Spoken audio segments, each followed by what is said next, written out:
ಬೇರೆ ಬೇರೆ ಕಮಿಟಿಗಳು ಮೆಥಡ್ಗಳನ್ನು ಹೇಳಿ ಹೋಗಿದ್ದಾವೆ. ಆದರೆ ಡೇಟಾ ಕಲೆಕ್ಟ್ ಮಾಡಬೇಕಾದ್ರೆ ಏನೇನು ಪ್ರಾಬ್ಲಮ್ ಬರುತ್ತೆ ಅಥವಾ ಯಾವ ರೀತಿ ಡೇಟಾವನ್ನು ಕಲೆಕ್ಟ್ ಮಾಡ್ತಾರೆ, ಯಾವುದಕ್ಕೆ ಡೇಟಾ ಬೇಕು ಅಂತ ಆದರೆ ಪವರ್ಟಿ ಎಸ್ಟಿಮೇಷನಿಗೆ ಡೇಟಾ ಬೇಕು.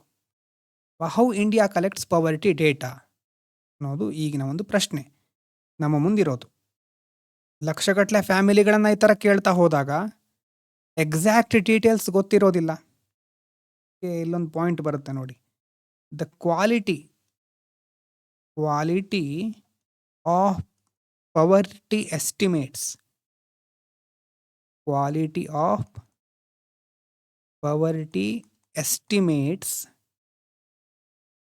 depends on the quality of data. Quality of data. Poverty ಎಸ್ಟಿಮೇಷನಿನ ಒಂದು ಕ್ವಾಲಿಟಿ ಯಾವುದ್ರ ಮೇಲೆ ಡಿಪೆಂಡ್ ಆಗಿರುತ್ತೆ? ಡೇಟಾದ ಕ್ವಾಲಿಟಿ ಯಾವ ಥರ ಇದೆ ಅದ್ರ ಮೇಲೆ ಡಿಪೆಂಡ್ ಆಗಿರುತ್ತೆ. ಡೇಟಾ ಕರೆಕ್ಟ್ ಆಗಿದ್ದರೆ ಮಾತ್ರ ಎಸ್ಟಿಮೇಷನ್ ಕರೆಕ್ಟ್ ಆಗಿರುತ್ತೆ.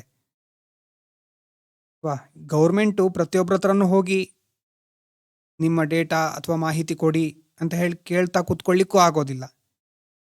ಹಾಗಂತ ಇಬ್ಬರನ್ನೇ ಕೇಳಿಕೊಂಡು ಡೇಟಾ ಸಾಕು ಅಂತ ಕೂತ್ಕೊಳ್ಳಿಕ್ಕೂ ಆಗೋದಿಲ್ಲ.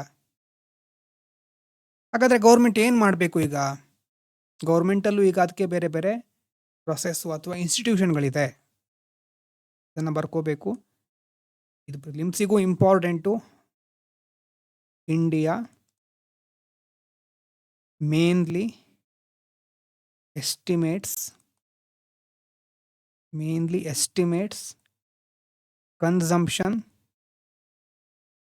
consumption using large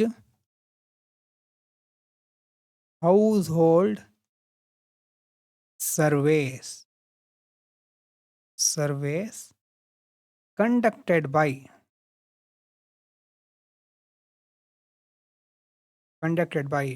ಬಹಳ ಇಂಪಾರ್ಟೆಂಟು ನೋಡಿ, ಕಂಡಕ್ಟೆಡ್ ಬೈ ದಿ NSS ಅಂತಂದ್ರೆ ಏನು? National sample survey.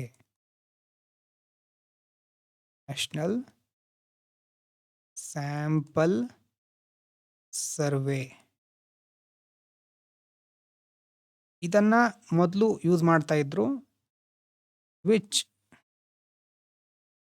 Today is conducted under the, ಅಂದರೆ ಈಗ ಯಾವುದರ ಅಡಿಯಲ್ಲಿ ಮಾಡ್ತಾ ಇದ್ದಾರೆ ಅಂತಂದರೆ ಕಂಡಕ್ಟೆಡ್ ಅಂಡರ್ ದಿ NSO ಅಂದರೆ national statistical office.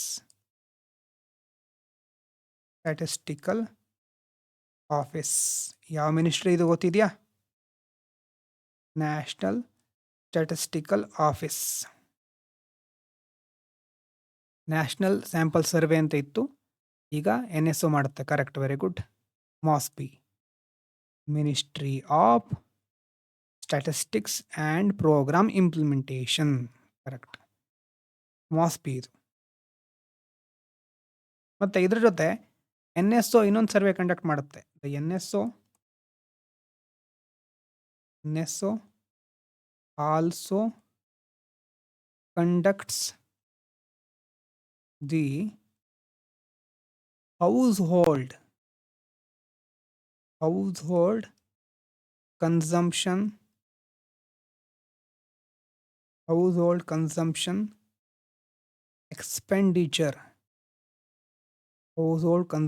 expenditure survey, HCES. ಇದ್ರ ಮೂಲಕ ನಮಗೆ ಅನಾಲಿಸಿಸ್ಸಿಗೆ ಜಾಸ್ತಿ ಡೇಟಾ ಸಿಗುತ್ತೆ, ಅಂದರೆ ಕನ್ಸಂಪ್ಷನ್ ಡೇಟಾ ಸಿಗುತ್ತೆ. ಎಲ್ಲ MOSPI ಮುಖ್ಯವಾಗಿ. ಇಲ್ಲಿ ಸ್ಟ್ಯಾಟಿಸ್ಟಿಕ್ಸ್ ಅಂತಂದರೆ ಅದೇ ಸಂಖ್ಯಾಶಾಸ್ತ್ರ, ಅಂಕಿಗಳಿಗೆ ಸಂಬಂಧಪಟ್ಟಿರೋದು. ಸೊ MOSPI, NSO ಮತ್ತು house hold consumption expenditure survey.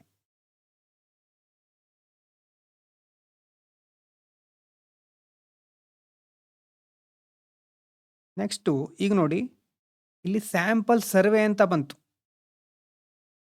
ಈಗ ನ್ಯಾಷನಲ್ ಸ್ಯಾಂಪಲ್ ಸರ್ವೆ ಅಂತ ಬಂತಲ್ವಾ, ಈಗ NSOD ಅಲ್ಲಿ ಅದು ನಡೀತಾ ಇದೆ. ಇಲ್ಲಿ ಸರ್ವೆ ಅಂತ ಬಂದಿದೆ, ಸ್ಯಾಂಪಲ್ ಸರ್ವೆ ಅಂತ ಶಬ್ದ ಬಂದಿದೆ ನೋಡಿ, ಸೆನ್ಸಸ್ ಅಂತ ಬಂದಿಲ್ಲ. ಡಿಫ್ರೆನ್ಸ್ ಇದೆ, ಸರ್ವೆ ಬೇರೆ ಸೆನ್ಸಸ್ ಬೇರೆ.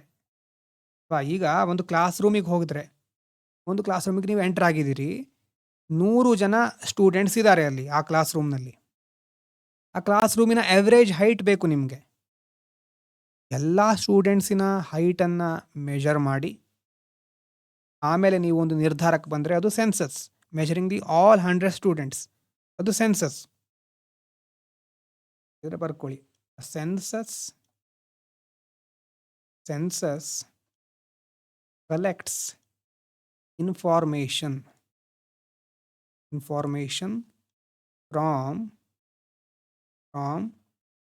every member of the population.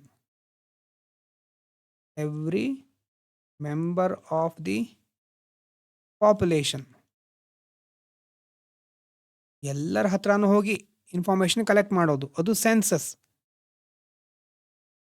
ಸೆನ್ಸಸ್ಸಿಗೆ ಆ ರೀತಿ ನಾವು ಹೇಳ್ತೇವೆ. ಎವ್ರಿ ಮೆಂಬರ್, ಪ್ರತಿಯೊಬ್ಬರ ಹತ್ರನೂ ಡೇಟಾ ಕಲೆಕ್ಟ್ ಮಾಡಿದರೆ ಅದು ಜನಗಣತಿ, ಪಾಪ್ಯುಲೇಷನ್ದು. ಅದೇ ಇನ್ನೊಂದು ಮೆಥಡ್ ಇದೆ ಮೇಲ್ಗಡೆ ಹೇಳದ ಹಾಗೆ, ಸ್ಯಾಂಪ್ಲಿಂಗ್ ಮೆಥಡ್ ಅಂತ. ಸ್ಯಾಂಪ್ಲಿಂಗ್ ಅಂದರೆ ಏನು? Sampling is the process of collecting information. ಇದು ಸಹ ಇನ್ಫಾರ್ಮೇಶನ್ ಕಲೆಕ್ಟ್ ಮಾಡೋದೇ.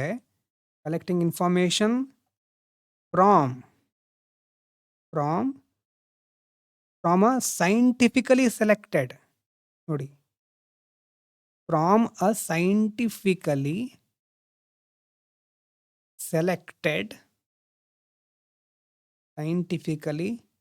selected subset of the population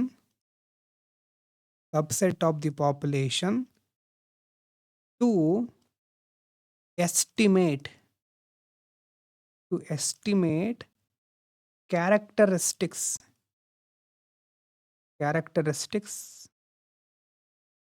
of the whole population.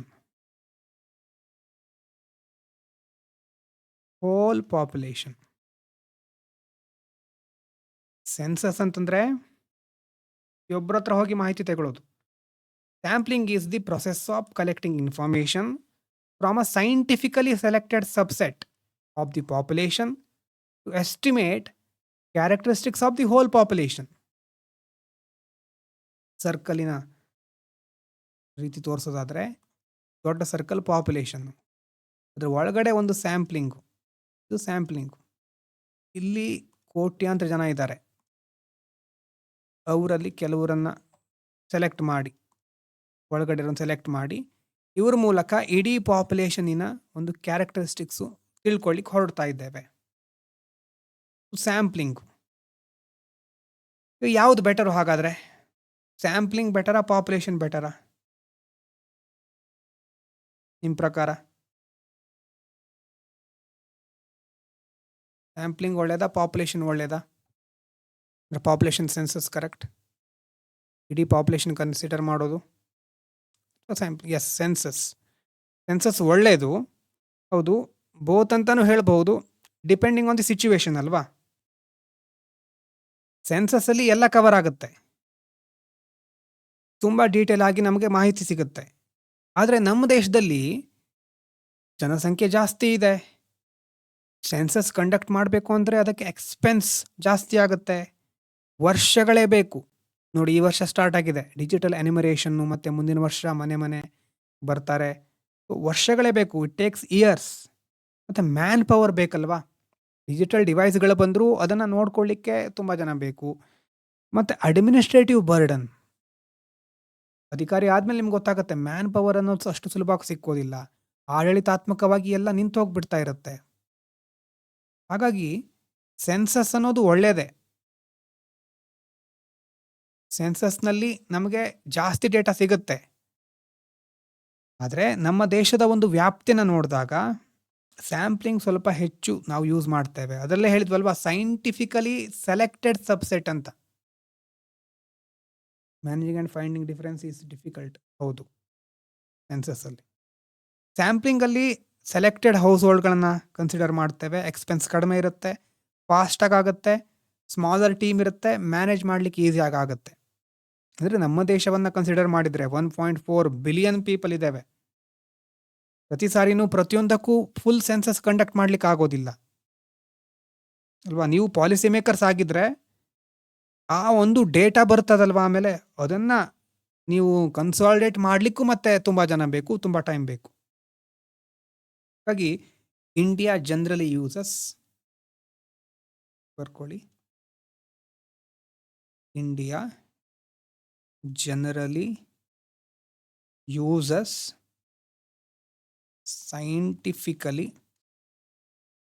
scientifically designed sample survey.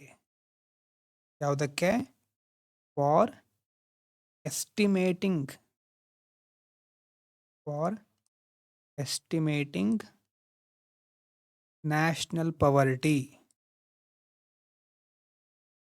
National ಪವರ್ಟಿಯನ್ನು estimate ಮಾಡಲಿಕ್ಕೆ ಸಾಮಾನ್ಯವಾಗಿ ಭಾರತ ಸ್ಯಾಂಪಲ್ ಸರ್ವೆಗಳನ್ನು ಯೂಸ್ ಮಾಡುತ್ತೆ. ಆದರೆ ಮತ್ತೆ ಪ್ರಶ್ನೆ ಬರುತ್ತೆ ಅಲ್ವಾ, can we trust a sample ಅಂತ ಬರುತ್ತೆ. ಸ್ಯಾಂಪಲ್ ಸರ್ವೆಗಳನ್ನು ನಂಬಬಹುದಾ? ಡಾಕ್ಟರು ನಿಮ್ಮ ಬ್ಲಡ್ ಟೆಸ್ಟ್ ಮಾಡಬೇಕು ಅಂತ ಆದರೆ ನಿಮ್ಮ ದೇಹದ ಎಲ್ಲ ಬ್ಲಡ್ಡನ್ನು ರಿಮೂವ್ ಮಾಡಿ ಟೆಸ್ಟ್ ಮಾಡೋದಿಲ್ಲ. ಒಂದು ಬ್ಲಡ್ ಸ್ಯಾಂಪಲ್ ತಗೊಂಡು ಟೆಸ್ಟ್ ಮಾಡ್ತಾರೆ ಹೆಲ್ತ್ ಹೇಗಿದೆ ಅಂತ. ಅದೇ ರೀತಿ ನಾವು ಅದನ್ನೇ ಮಾಡಲಿಕ್ಕೆ ಹೊರಟಿದ್ದೇವೆ. ಸೈಂಟಿಫಿಕಲಿ ಸೆಲೆಕ್ಟ್ ಮಾಡಿ ಎಷ್ಟಾಗುತ್ತೋ ಅಷ್ಟು ಅಕ್ಯುರೇಸಿಯನ್ನು ಮೇಂಟೈನ್ ಮಾಡಲಿಕ್ಕೆ ಪ್ರಯತ್ನ ಮಾಡ್ತೇವೆ. ಹಾಗಾದರೆ ಮೊದಲೇ ಹೇಳಿದಾಗೆ ತುಂಬ ಇನ್ಫಾರ್ಮೇಷನ್ ಬೇಕು ಅಲ್ವಾ. ಇದನ್ನು ಮತ್ತೆ ಬರ್ಕೊಳ್ಬೇಕು ಅಂತ ಇಲ್ಲ. ನೀವೇ ಒಂದು ಸರ್ವೆಗೆ ಹೋಗ್ತೀರಿ ಅಂತ ಕಲ್ಪನೆ ಮಾಡ್ಕೊಳ್ಳಿ. ಹೌಸ್ ಹೋಲ್ಡ್ ಕನ್ಸಂಪ್ಷನ್ ಸರ್ವೆಗೆ ನೀವು ಹೋಗ್ತಾ ಇದ್ದೀರಿ, ಅಲ್ಲಿ ಹೋಗಿ ಕೇಳಬೇಕು ಏನೇನು ಫುಡ್ ನೀವು ಬೈ ಮಾಡ್ತೀರಿ, ವೆಜಿಟೇಬಲ್ ಏನು ಕನ್ಸ್ಯೂಮ್ ಮಾಡ್ತೀರಿ ಅಲ್ವಾ, ಹಾಲಿಗೆ ಎಷ್ಟು ಖರ್ಚಾಗುತ್ತೆ, ಯಾವ ಮಿಲ್ಕ್ ಪ್ಯಾಕೆಟ್ ಇರ್ತದಲ್ವಾ, cooking oil, school fees, hospital, electricity bill ಮತ್ತು ಟ್ರಾನ್ಸ್ಪೋರ್ಟು. ಸೊ ಇದೆಲ್ಲ ಖರ್ಚಾಗ್ತಾನೆ ಇರುತ್ತೆ. ಎಲ್ಲವೂ ಸಹ ಬರಬೇಕು. ಬರೀ ಇನ್ಕಮನ್ನು ನಾವು ಕೇಳ್ತಾ ಇಲ್ಲ ಅವ್ರ ಹತ್ರ, ಖರ್ಚನ್ನು ಕೇಳ್ತಾ ಇದ್ದೇವೆ. ಖರ್ಚನ್ನು ಅಷ್ಟು ಸುಲಭವಾಗಿ ಎಲ್ಲ ಮನೆಯಲ್ಲೂ ಸರಿಯಾಗಿ ನೆನಪಿಟ್ಕೊಂಡಿರೋದಿಲ್ಲ ಅಲ್ವಾ. ಇನ್ಕಮ್ ಆದರೆ ಇಷ್ಟು ಬರುತ್ತೆ ತಿಂಗಳಿಗೆ ಅಂತ ಹೇಳ್ಬೋದು, ಫಿಕ್ಸ್ ಇರುತ್ತೆ, ಅಥವಾ ಅದನ್ನು ನಾವು ನೆನಪಿನಲ್ಲಿ ಇಟ್ಕೊಂಡಿರ್ತೇವೆ. ಖರ್ಚನ್ನು ಅಷ್ಟು ಕರೆಕ್ಟಾಗಿ ನೆನಪಿನಲ್ಲಿ ಇಟ್ಕೊಂಡಿರೋದಿಲ್ಲ ಎಲ್ಲ ಕಡೆ. ಮತ್ತು ಇಡೀ ಮನೆಯದು, ಒಬ್ಬ ವ್ಯಕ್ತಿದಲ್ಲ. ಅದಕ್ಕೋಸ್ಕರನೇ ಏನು ಮಾಡ್ತಾರೆ, ಬೇರೆ ಬೇರೆ ಮೆಥಡ್ಗಳನ್ನು ಯೂಸ್ ಮಾಡೋಣ ಅಂತ ಹೊರಡ್ತಾರೆ. ಒಂದು MPC, ಇದು ಡೀಟೇಲ್ ಆಗೇನು ಕೇಳೋ ಸಾಧ್ಯತೆ ಕಡಿಮೆ, ಆದರೆ ಇದು just monthly per capita consumption expenditure ಅಂತ. Per capita expenditure, consumption expenditure ಅಂದರೆ ಏನು? ಪರ್ ಮಂತ್ ಒಂದು ಪರ್ಸನ್ ಅಥವಾ ಒಂದು ಹೌಸ್ ಹೋಲ್ಡ್, ಒಂದು ಮನೆಯಲ್ಲಿ ಒಬ್ಬ ವ್ಯಕ್ತಿ ಪರ್ ಕ್ಯಾಪಿಟಾ ಅಂತ ಬಂತು ನೋಡಿ, ತಲಾ ಅಂತ ಬಂತು. ಪರ್ ಕ್ಯಾಪಿಟಾ ಅಂದ ತಕ್ಷಣ ಅದೇನು ಪರ್ ಪರ್ಸನ್ ಅಂತ. Per person in a house hold. Average monthly consumption ಅಂದರೆ ಎಕ್ಸ್ಪೆಂಡಿಚರು, ಎಷ್ಟು ಒಬ್ಬ ವ್ಯಕ್ತಿ ಖರ್ಚು ಮಾಡ್ತಾ ಇದ್ದಾನೆ ಒಂದು ಮನೆಯಲ್ಲಿ ಅಂತ. ಫಸ್ಟು ಅದನ್ನು ನೋಡ್ಲಿಕ್ಕೆ ಹೊರಟರು. ಮುಂದೆ ಹೇಳೋದಲ್ಲ, ಸ್ವಲ್ಪ ಕತೆ ಥರ ಕೇಳ್ಕೊಳ್ಳಿ. ಸದ್ಯಕ್ಕೆ ಏನಾದರೂ PYQಗಳು ಬಂದರೆ ಅಥವಾ ನೋಡಿದರೆ ನಾವು ಮುಂದೆ ಡಿಸ್ಕಸ್ ಮಾಡೋಣ. ಆದರೆ ಈಗ ಡೇಟಾ ಕಲೆಕ್ಟ್ ಮಾಡ್ತಾ ಇದ್ದಾರೆ, ನೀವು ಹೋಗಿದ್ದೀರಿ, ಫಸ್ಟು ಒಬ್ಬ ವ್ಯಕ್ತಿ ಇದು ಮಂತ್ಲಿ ಕನ್ಸಂಪ್ಷನ್ ಚೆಕ್ ಮಾಡ್ತಾ ಇದ್ದೀರಿ. ಕೇಳ್ತೀರಿ ನೀವು ಎಷ್ಟು ಖರ್ಚು ಮಾಡಿದ್ರಿ ವೆಜಿಟೇಬಲ್ ಮೇಲೆ, ಒಂದು ಉತ್ತರ ಇರಬಹುದು ಅದಕ್ಕೆ ಅಲ್ವಾ. ಆದರೆ ನೆಕ್ಸ್ಟ್ ಓದಾದ್ಮೇಲೆ ಮತ್ಯಾವುದೋ ವಸ್ತು ಕಾಣಿಸುತ್ತೆ, ಎಷ್ಟಕ್ಕೆ ಅಂತ ಕೇಳೋದು, ಯಾವುದು ಅಂತ ಕೇಳೋದು, ನಿಧಾನವಾಗೋದು ಡಿಫಿಕಲ್ಟ್ ಆಗ್ತಾ ಹೋಗುತ್ತೆ. ಅಲ್ಲಿ ಬರೋ ಪ್ರಾಬ್ಲಮ್ ಏನಂತಂದರೆ, ಒಂದು ಇದರಲ್ಲಿ ರೀಕಾಲ್ ಎರರ್ ಅಂತ ಬರುತ್ತೆ. ರೀಕಾಲ್ ಎರರ್, ನಾವು ಎಕ್ಸಾಮಿಗೆ ಓದ್ತಾ ಇರೋರು ಇದನ್ನು ನೆನಪಿಟ್ಕೊಳ್ಳೇಬೇಕು ಅಂತಾದರೂ ಅದು ಎಷ್ಟೋ ಸಾರಿ ನೆನಪಿರೋದಿಲ್ಲ. ಪಾಪ ಮನೆಯಲ್ಲಿ ಸಾಮಾನ್ಯ ವರ್ಗದವರು ಎಲ್ಲ ನೆನಪಿಟ್ಕೋಬೇಕು, ಅದನ್ನು ಈಗ ರೀಕಾಲ್ ಮಾಡ್ಕೊಳ್ಳಿ ಅಂತ ಹೇಳಿದರೆ ರೆಸ್ಪಾಂಡೆಂಟ್ಸ್ ಇರ್ತಾರಲ್ವಾ, ಅಕ್ಯುರೇಟ್ ಆಗಿ ರಿಮೆಂಬರ್ ಮಾಡ್ಲಿಕ್ಕೆ ಆಗಲ್ಲ, ನೆನ್ಪಿಟ್ಕೊಳ್ಳಿಕ್ಕೆ ಆಗಲ್ಲ ಫಾಸ್ಟ್ ಕನ್ಸಂಪ್ಷನನ್ನು. ರೀಕಾಲ್ ಎರರ್ ಅಂತ ಕರಿತೇವೆ. ಮತ್ತು ಅದಾದಮೇಲೆ ಈಗ ಇದನ್ನು ಸರಿ ಮಾಡಬೇಕು ಅಂತ ಏನು ಮಾಡ್ತಾರೆ, ಒಂದು ಯೂನಿಫಾರ್ಮ್ ರೀಕಾಲ್ ಪೀರಿಯಡ್ ಬೇಕು ಅಂತ ಅನಿಸುತ್ತೆ. ಆಮೇಲೆ URP ಅಂತ ಕರೀತಾರೆ. ಎಲ್ಲ ಎಕ್ಸ್ಟ್ರಾ ಡೀಟೇಲ್ಸು ಜಸ್ಟು ಒಂದು ಪ್ರೊಸೆಸ್ಸಲ್ಲಿ ಇದನ್ನು ಹೇಳ್ಕೊಂಡು ಮುಂದೆ ಹೋದರೆ ಸರಿ ಇರುತ್ತೆ ಅಂತ ನಾನು ಆ್ಯಡ್ ಮಾಡ್ತಾ ಇದ್ದೀನಿ ಅಷ್ಟೇ. So uniform recall period last 30 ದಿನ ಅಂತ ಇಟ್ಕೊಂಡ್ರೆ ಎಲ್ರಿಗೂ 30 ದಿನದ ಒಂದು ಡೀಟೇಲ್ಸ್ ಕೊಡಬೇಕು. ನೀವು ಮೊದಲೇ ಹೇಳಿರೋದು ಅವರಿಗೆ 30 ದಿನದಲ್ಲಿ ಏನೇನಾಗುತ್ತೋ ಎಲ್ಲ ನಮ್ಗೆ ಬೇಕು ಡೀಟೇಲ್ಸು, 30 ದಿನದ ಮಾಹಿತಿ ಬೇಕು, ಅಥವಾ ಪರ್ಫೆಕ್ಟಾಗಿ ಇದನ್ನು ನಮ್ಗೆ ಕೊಡಬೇಕು ಡೇಟಾವನ್ನು. ಅದು ಯೂನಿಫಾರ್ಮ್ ಆಗಿ ಎಲ್ರಿಗೂ ಅಪ್ಲೈ ಆಗೋದು. ಆದರೆ ಸಮಸ್ಯೆ ಏನು, ಸ್ಯಾಲ್ರಿ ಮಂತ್ಲಿ ಬರುತ್ತೆ, ಆದರೆ ಹೌದು ರೈಸನ್ನು ಪ್ರತಿ ತಿಂಗಳು ನಾವು ಬೈ ಮಾಡ್ತೇವೆ, ಟೆಲಿವಿಷನನ್ನು ಪ್ರತಿ ತಿಂಗಳು ಬೈ ಮಾಡ್ತೇವಾ, ಮಕ್ಕಳ ಸ್ಕೂಲ್ ಫೀಸು ಒಂದೇ ವರ್ಷಕ್ಕೆ ಒಂದ್ಸಾರಿ ಕಟ್ಟೋರು ಇರ್ತಾರೆ, ಪ್ರತಿ ತಿಂಗಳು ಕಟ್ಟೋರು ಇರೋದಿಲ್ಲ. ಕೆಲವೊಂದು ಹೇಗಿರುತ್ತೆ ಖರ್ಚು ಅಂತಂದರೆ ಪ್ರತಿ ತಿಂಗಳು ಇರೋದಿಲ್ಲ ಅಲ್ವಾ. ಒಂದು ಮ್ಯಾಟ್ರಸ್ ಯಾವಾಗ ತಗೋತೀರಿ, ಪ್ರತಿ ತಿಂಗಳು ಅದನ್ನು ಯಾಕೆ ಬೈ ಮಾಡ್ತಾ ಇರ್ತೀರಿ ಅಲ್ವಾ. ಹಾಗಾಗಿ ಅಲ್ಲೂ ಸಮಸ್ಯೆ ಬಂತು. ಮತ್ತೆ ಇಂಪ್ರೂವ್ ಮಾಡಬೇಕು ಮೆಥಡ್ ಅಂತ ಮುಂದೆ ಹೋಗ್ತಾರೆ. ಈಗೇನು ಮಾಡ್ತಾರೆ, ಮಿಕ್ಸ್ ಮಾಡೋಣ ಎಲ್ಲವನ್ನ. ಇದು MRP, ಆ MRP ಬೇರೆ, ಈ MRP ಬೇರೆ, ಮ್ಯಾಕ್ಸಿಮಮ್ ರಿಟೇಲ್ ಪ್ರೈಸ್ ಆ ಬೇರೆ, ಇದು ಮಿಕ್ಸ್ಡ್ ರೀಕಾಲ್ ಪೀರಿಯಡ್ ಅಂತ. ರೀಕಾಲ್ ಪೀರಿಯಡನ್ನು ಮಿಕ್ಸ್ ಮಾಡೋಣ. ಮಿಕ್ಸ್ಡ್ ರೀಕಾಲ್ ಪೀರಿಯಡ್ ಅಂದರೆ ಓವರ್ ಆಲ್ ಆಗಿ ಒಂದು 365 ದಿನದ ಪೀರಿಯಡ್ ಇಟ್ಕೊಳ್ಳೋದು. ಯಾವುದು ಇನ್ಫ್ರೀಕ್ವೆಂಟ್ಲಿ ಅಂತಂದರೆ ಪದೇ ಪದೇ ಬೈ ಮಾಡೋದಿಲ್ವೋ, ಇನ್ಫ್ರೀಕ್ವೆಂಟ್ಲಿ ಪರ್ಚೇಸ್ ಮಾಡ್ತಾ ಇರೋದಲ್ವಾ, TV, ಫ್ರಿಜ್ಜು, ವಾಷಿಂಗ್ ಮಿಷನ್ನು, ಕಾರು, ಬೈಕು, ಇದೆಲ್ಲ ಒಂದು ಸಾರಿ ಬೈ ಮಾಡ್ತಾರೆ ಮತ್ತು ಎಷ್ಟೋ ವರ್ಷ ಬೈ ಮಾಡೋದಿಲ್ಲ, ಇನ್ಫ್ರೀಕ್ವೆಂಟ್ಲಿ. ಅದಕ್ಕೆ 365 ದಿವಸದ ಒಂದು ಪೀರಿಯಡ್ ಇಡೋಣ. ಮತ್ತು ಯಾವುದು ರೆಗ್ಯುಲರಾಗಿ ಪರ್ಚೇಸ್ ಮಾಡ್ತಾರೋ, ಫ್ರೀಕ್ವೆಂಟಾಗಿ ಬೈ ಮಾಡ್ತಾರೋ ಅದಕ್ಕೆ 30 ಡೇಸ್ ಇಡೋಣ ಬೇರೆ ಅದಕ್ಕೆ ಅಂತ ಒಂದು ಮಿಕ್ಸ್ ಮಾಡೋದು, mixed recall period. Accuracy improve ಆಯಿತು ಇಲ್ಲಿ ಆ್ಯಕ್ಚುಲಿ. ಅಕ್ಯುರಸಿ ಮೊದಲಿಗಿಂತ ಸ್ವಲ್ಪ ಜಾಸ್ತಿ ಸಿಕ್ತು, ಹೆಚ್ಚು ರಿಪೋರ್ಟ್ ಸಿಗುತ್ತೆ ನಮಗೆ ಈಗ. MRP ಆದಮೇಲೂ ಇನ್ನೂ ಸರ್ವೆ ಕ್ವಾಲಿಟಿ ಇಂಪ್ರೂವ್ ಮಾಡಬೇಕು ಅಂತ ಆಮೇಲೆ MMRP ಅಂತ ಬರುತ್ತೆ. MMRP ಅಂದರೆ ಮಾಡಿಫೈಡ್ ಆ್ಯಡ್ ಮಾಡ್ತಾರೆ, ಒಂದು ಶಬ್ದ ಮಾಡಿಫೈಡ್ ಮಿಕ್ಸ್ಡ್ ರೀಕಾಲ್ ಪೀರಿಯಡ್ ಅಂತ. ಅಂದರೆ ಬೇರೆ ಬೇರೆ ಕ್ಯಾಟಗರೀಸ್ ಆಫ್ ಗೂಡ್ಸ್, ಪೆರಿಷೇಬಲ್ ಅಂತ ಇರುತ್ತೆ ಕೆಲವೊಂದು ಅಲ್ವಾ. ಪೆರಿಷೇಬಲ್ ಅಂತಂದರೆ ಹಾಳಾಗೋದು, ಅದೆಲ್ಲ ಬೆಸ್ಟ್ ರೀಕಾಲ್ ಪೀರಿಯಡ್ ಏನು, ಮಿಲ್ಕ್, ವೆಜಿಟೇಬಲ್ಸ್, ಇದೆಲ್ಲ ಬೇಗ ಹಾಳಾಗುವಂಥ ಪದಾರ್ಥಗಳು, ಅದಕ್ಕೆ ರೀಕಾಲ್ ಪೀರಿಯಡ್ ಕಡಿಮೆ ಇಡೋದು. ರೈಸಿಂದು 1 ಮಂತ್ ಬರುತ್ತೆ ರೈಸು, ಅದು ರೀಕಾಲ್ ಪೀರಿಯಡ್ ಜಾಸ್ತಿ ಇರೋದು. ರೆಫ್ರಿಜರೇಟರು, ಬೈಕು ಇಂಥದ್ದೆಲ್ಲ 1 ಇಯರ್ ಮೇಲೆ. ಇದೇನು ಕನ್ಫ್ಯೂಸ್ ಮಾಡ್ಕೊಳ್ಳೋ ಅವಶ್ಯಕತೆ ಇಲ್ಲ, ಅರ್ಥ ಆಗದೆ ಇದ್ರೂ ಪರವಾಗಿಲ್ಲ, ಆದರೆ ಡೇಟಾ ಕಲೆಕ್ಟ್ ಮಾಡಬೇಕಾದ್ರೆ ಇಂಥ ಸಮಸ್ಯೆ ಬರುತ್ತೆ ಅಂತ ಹೇಳ್ತಾ ಇರೋದು ಅಷ್ಟೇ. ಮತ್ತು ಒಬ್ಬರ ವ್ಯಕ್ತಿ ಹೆಸರು ಬರುತ್ತೆ ಇಲ್ಲಿ, ಆಂಗಸ್ ಡಿಟಾನ್ ಅಂತ. ಅವ್ರ ಹೆಸರು ಎಲ್ಲಾದರೂ ಕೇಳ್ಬೋದು, ಇತ್ತೀಚೆಗೆ UPSCಯಲ್ಲಿ ಯಾರ್ಯಾರ್ದು ಹೆಸರು ಒಂದೊಂದ್ಸರಿ ಕೇಳಿಬಿಡ್ತಾರೆ. ಆಂಗಸ್,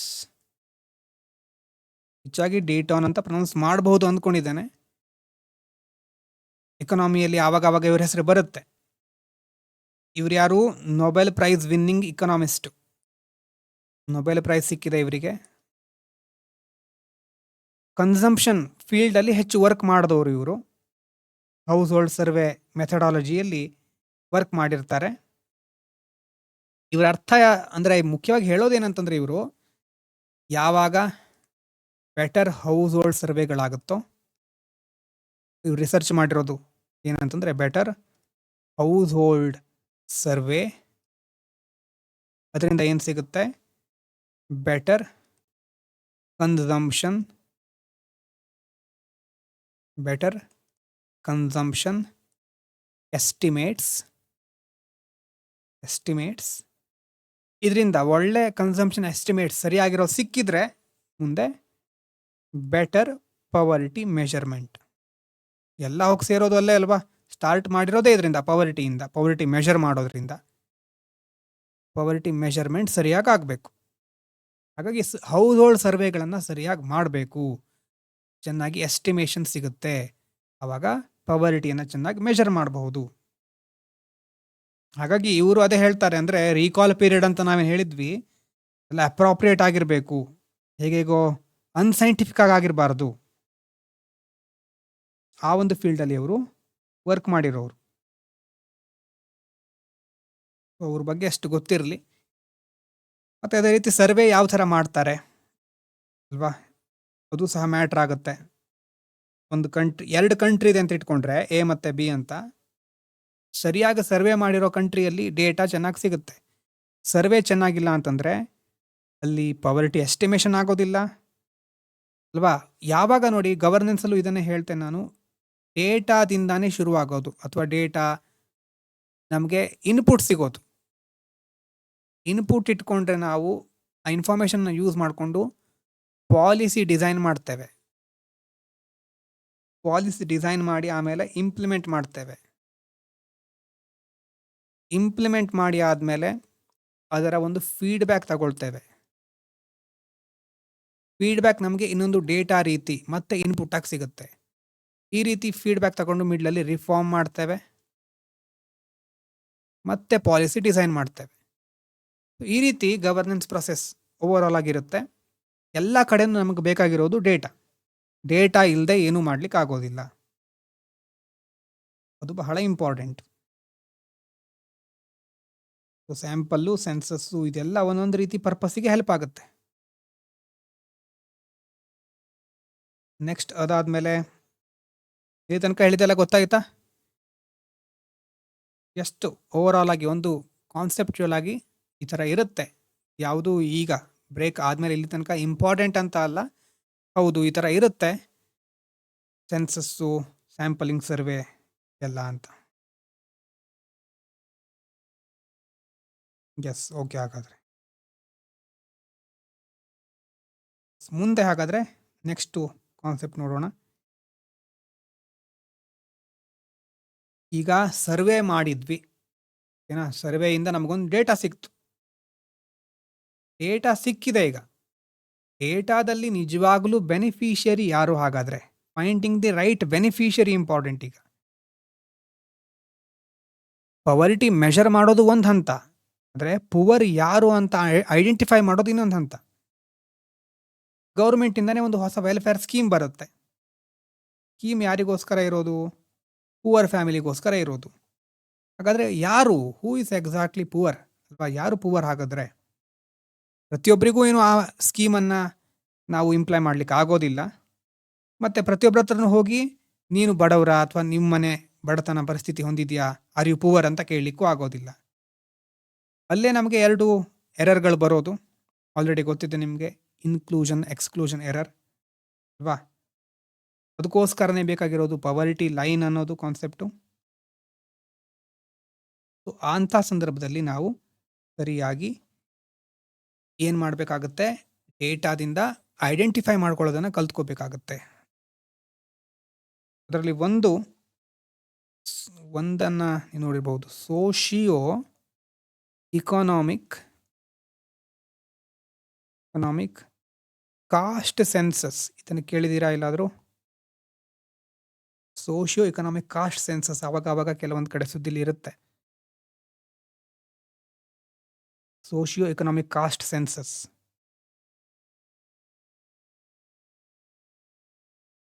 ಎಸ್, ಕೇಳಿರಬಹುದು. ಸೊ ಹಾಗಾಗಿ ಅಲ್ಲೇನು ಮಾಡ್ತಾರೆ, ನಿಜವಾಗ್ಲೂ ಜೆನ್ಯೂನ್ ಆಗಿರೋರು ಯಾರು? ಸೋಷಿಯಲ್ ಇಕನಾಮಿಕಲ್ ಡೇಟಾವನ್ನು ಕನ್ಸಿಡರ್ ಮಾಡ್ತಾರೆ, ಕಾಸ್ಟ್ ಡೇಟಾ.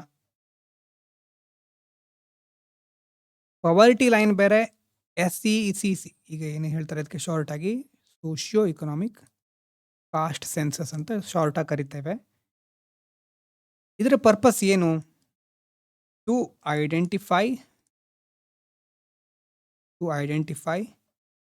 ಎಲಿಜಿಬಲ್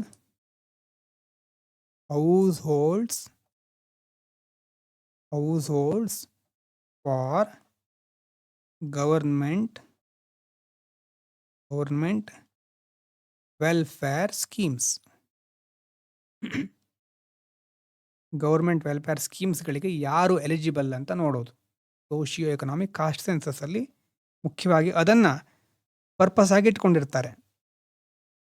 ಪವರಿಟಿ ಲೈನಿಂದ ನಾವೇನು ಫೈಂಡ್ ಔಟ್ ಮಾಡಿದ್ವಿ, ಪವರಿಟಿ ಮೆಷರ್ ಮಾಡಿರೋದು. ಸೊ ಪವರಿಟಿ ಲೈನು ಅಲ್ಲಿ, ಪವರಿಟಿ ಲೈನ್ ಅಂತಂದರೆ ಏನು, ಪವರಿಟಿ ಅಂದರೆ ಯಾವ ಲೆವೆಲ್ಗೆ ಇರಬೇಕು ಅಂತ ನಾವು ಕಂಡು ಹಿಡಿದ್ರೆ SECC ಇಂದ ನಮಗೇನು ಸಿಗುತ್ತೆ, ಬೆನಿಫಿಷಿಯರಿ. ಯಾರು ಬೆನಿಫಿಷಿಯರಿ ಹಾಗಾದರೆ ಅಲ್ವಾ, ಅದನ್ನು ನಾವು ತಿಳ್ಕೊಳ್ತೇವೆ. Beneficiaries ತಿಳಿಸೋದು SECC. ಬೇರೆ ಬೇರೆ, ಅದು ಪವರ್ಟಿ ಲೈನ್ ಬೇರೆ, SECC ಬೇರೆ. SECC ಯಾಕೆ ಬೇಕಾಯಿತು ಅಂತಂದರೆ, ಈಗ 2011ಕ್ಕಿಂತ ಮೊದಲು ಅವಾಗ BPL ಅಂತೆಲ್ಲ ಇತ್ತು ಅಲ್ವಾ, ಅಂದರೆ ಈಗಲೂ ಇದೆ, ಆದರೆ ಆವಾಗ ಜಾಸ್ತಿ ಬೇರೆ ಬೇರೆ ಜೆನ್ಯೂನ್ ಫ್ಯಾಮಿಲಿಗಳು ಔಟ್ ಆಗಿದ್ವು, ಲೆಫ್ಟ್ ಔಟ್ ಆಗಿತ್ತು. ಬೆಟರ್ ಫ್ಯಾಮಿಲಿ ಇನ್ಕ್ಲೂಡ್ ಆಗಿತ್ತು. ಪೊಲಿಟಿಕಲ್ ಇನ್ಫ್ಲೂಯೆನ್ಸ್ ಇರ್ತಾ ಇತ್ತು. ಡಿಫ್ರೆಂಟ್ ಸ್ಕೀಮ್ಗಳಲ್ಲಿ ಬೇರೆ ಬೇರೆ ರೀತಿ ಲಿಸ್ಟ್ ಇರ್ತಾ ಇತ್ತು. ಅದೇ ಇನ್ಕ್ಲೂಷನ್ ಎರರು, ಎಕ್ಸ್ಕ್ಲೂಷನ್ ಎರರು ನಾವು ನೋಡಿದ್ದೀವಿ ಮೊದಲೇ. ಅದಕ್ಕೋಸ್ಕರ ಅಂಥ ಎರರನ್ನು ಕಡಿಮೆ ಮಾಡಲಿಕ್ಕೆ ಗೌರ್ಮೆಂಟ್ ಏನು ಮಾಡಿತು, ಸೋಷಿಯೋ ಎಕನಾಮಿಕ್ ಕಾಸ್ಟ್ ಸೆನ್ಸಸ್ ಅಂತ ಮಾಡ್ತು. ರೂರಲಿಗೆ ಬೇರೆ, ಅರ್ಬನಿಗೆ ಬೇರೆ ಅಂತ ಮಾಡುತ್ತೆ. ಆಯಾ ಮಿನಿಸ್ಟ್ರಿಗಳ ಕೋಆರ್ಡಿನೇಷನ್ ತಗೊಂಡು ಮಾಡ್ತಾರೆ. ಆವಾಗ ಬೇಕಿದ್ರೆ ಇನ್ನು ಬರ್ಕೊಂಬಿಡಿ.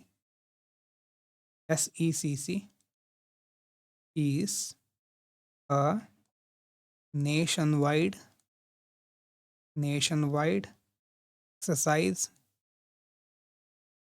exercise conducted to collect socio-economic information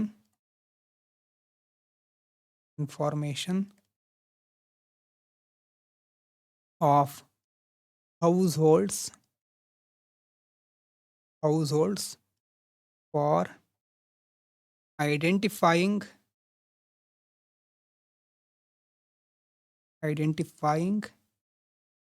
and prioritizing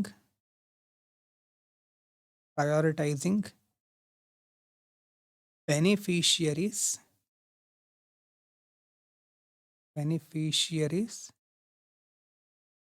of government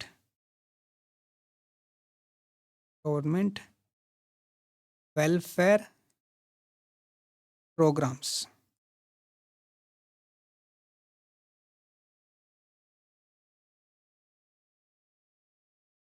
nation wide exercise ಅದು. ಬೆನಿಫಿಷಿಯರಿಯನ್ನು ಫೈಂಡ್ ಔಟ್ ಮಾಡೋದು, ಯಾರಿಗೆ ಸಪೋರ್ಟಿನ ಅವಶ್ಯಕತೆ ಇದೆ, ಗೌರ್ಮೆಂಟ್ ಸಪೋರ್ಟ್ ಯಾರಿಗೆ ಬೇಕು ಅಂತ ತಿಳ್ಕೊಳ್ಳೋದು. ಸೆನ್ಸಸ್ ಅಂತ ಬಂದಿದೆ ನೋಡಿ ಇಲ್ಲಿ, SECC ಅಂತ ಬಂದ ತಕ್ಷಣ ಲಾಸ್ಟಲ್ಲಿ ಸೆನ್ಸಸ್, ಅದು socio economic caste census. Census ಅಂದ ತಕ್ಷಣ ನಿಮ್ಗೆ ಗೊತ್ತಾಗಿದೆ, ಲಾಸ್ಟಲ್ಲಿ ನೋಡಿದ್ವಿ, ಸ್ಯಾಂಪಲ್ ಸರ್ವೆ ಬೇರೆ, ಸೆನ್ಸಸ್ ಬೇರೆ. ಇದು ಸೆನ್ಸಸ್, ಪ್ರತಿಯೊಂದು ಹೌಸ್ ಹೋಲ್ಡಿನ ಇನ್ಫಾರ್ಮೇಷನ್ ಬೇಕಿತ್ತು. ಸೆನ್ಸಸ್ ಅಪ್ರೋಚನ್ನು ಆವಾಗ ಗೌರ್ಮೆಂಟ್ ಫಾಲೋ ಮಾಡುತ್ತೆ. ಅಂದರೆ ಇಲ್ಲಿ ಸೋಷಿಯೋ ಇಕನಾಮಿಕ್ ಕಂಡೀಷನ್, ಸಾಮಾಜಿಕ ಆರ್ಥಿಕ ಹಿನ್ನೆಲೆ ಆ ಒಂದು ಪರಿಸ್ಥಿತಿಯನ್ನು ಕ್ವಶನ್ ಮಾಡಿ ಅಥವಾ ಅದರ ಮೂಲಕ ಮಾಹಿತಿ ಪಡ್ಕೊಳ್ತಾ ಇದ್ದಾರೆ. ಅಂದರೆ ಇದರಲ್ಲಿ ಡೈರೆಕ್ಟಾಗಿ ಒಬ್ಬರು ಪುವರ್ ಅಥವಾ ಒಬ್ಬರು ರಿಚ್ ಅಂತ, ನಾನ್ ಪುವರ್ ಅಂತ ಮೊದಲೇ ಕ್ಲಾಸಿಫೈ ಮಾಡಲ್ಲ. ಒಂದು 3 ಸ್ಟೆಪ್ ಇರುತ್ತೆ, 3 ಸ್ಟೆಪ್ ಪ್ರೊಸೆಸ್ ಇರುತ್ತೆ. ಅಂದರೆ ಮೊದಲನೇದು automatic exclusion.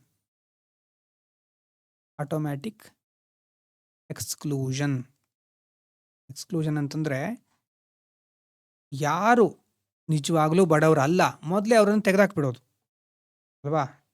Clearly not poor ಅಂತ ಗೊತ್ತಾಗಿರುತ್ತಲ್ವಾ, ಅಂಥವ್ರನ್ನು ತೆಗೆದಾಕ್ಬಿಡೋದು ಸರ್ವೆಯಿಂದ.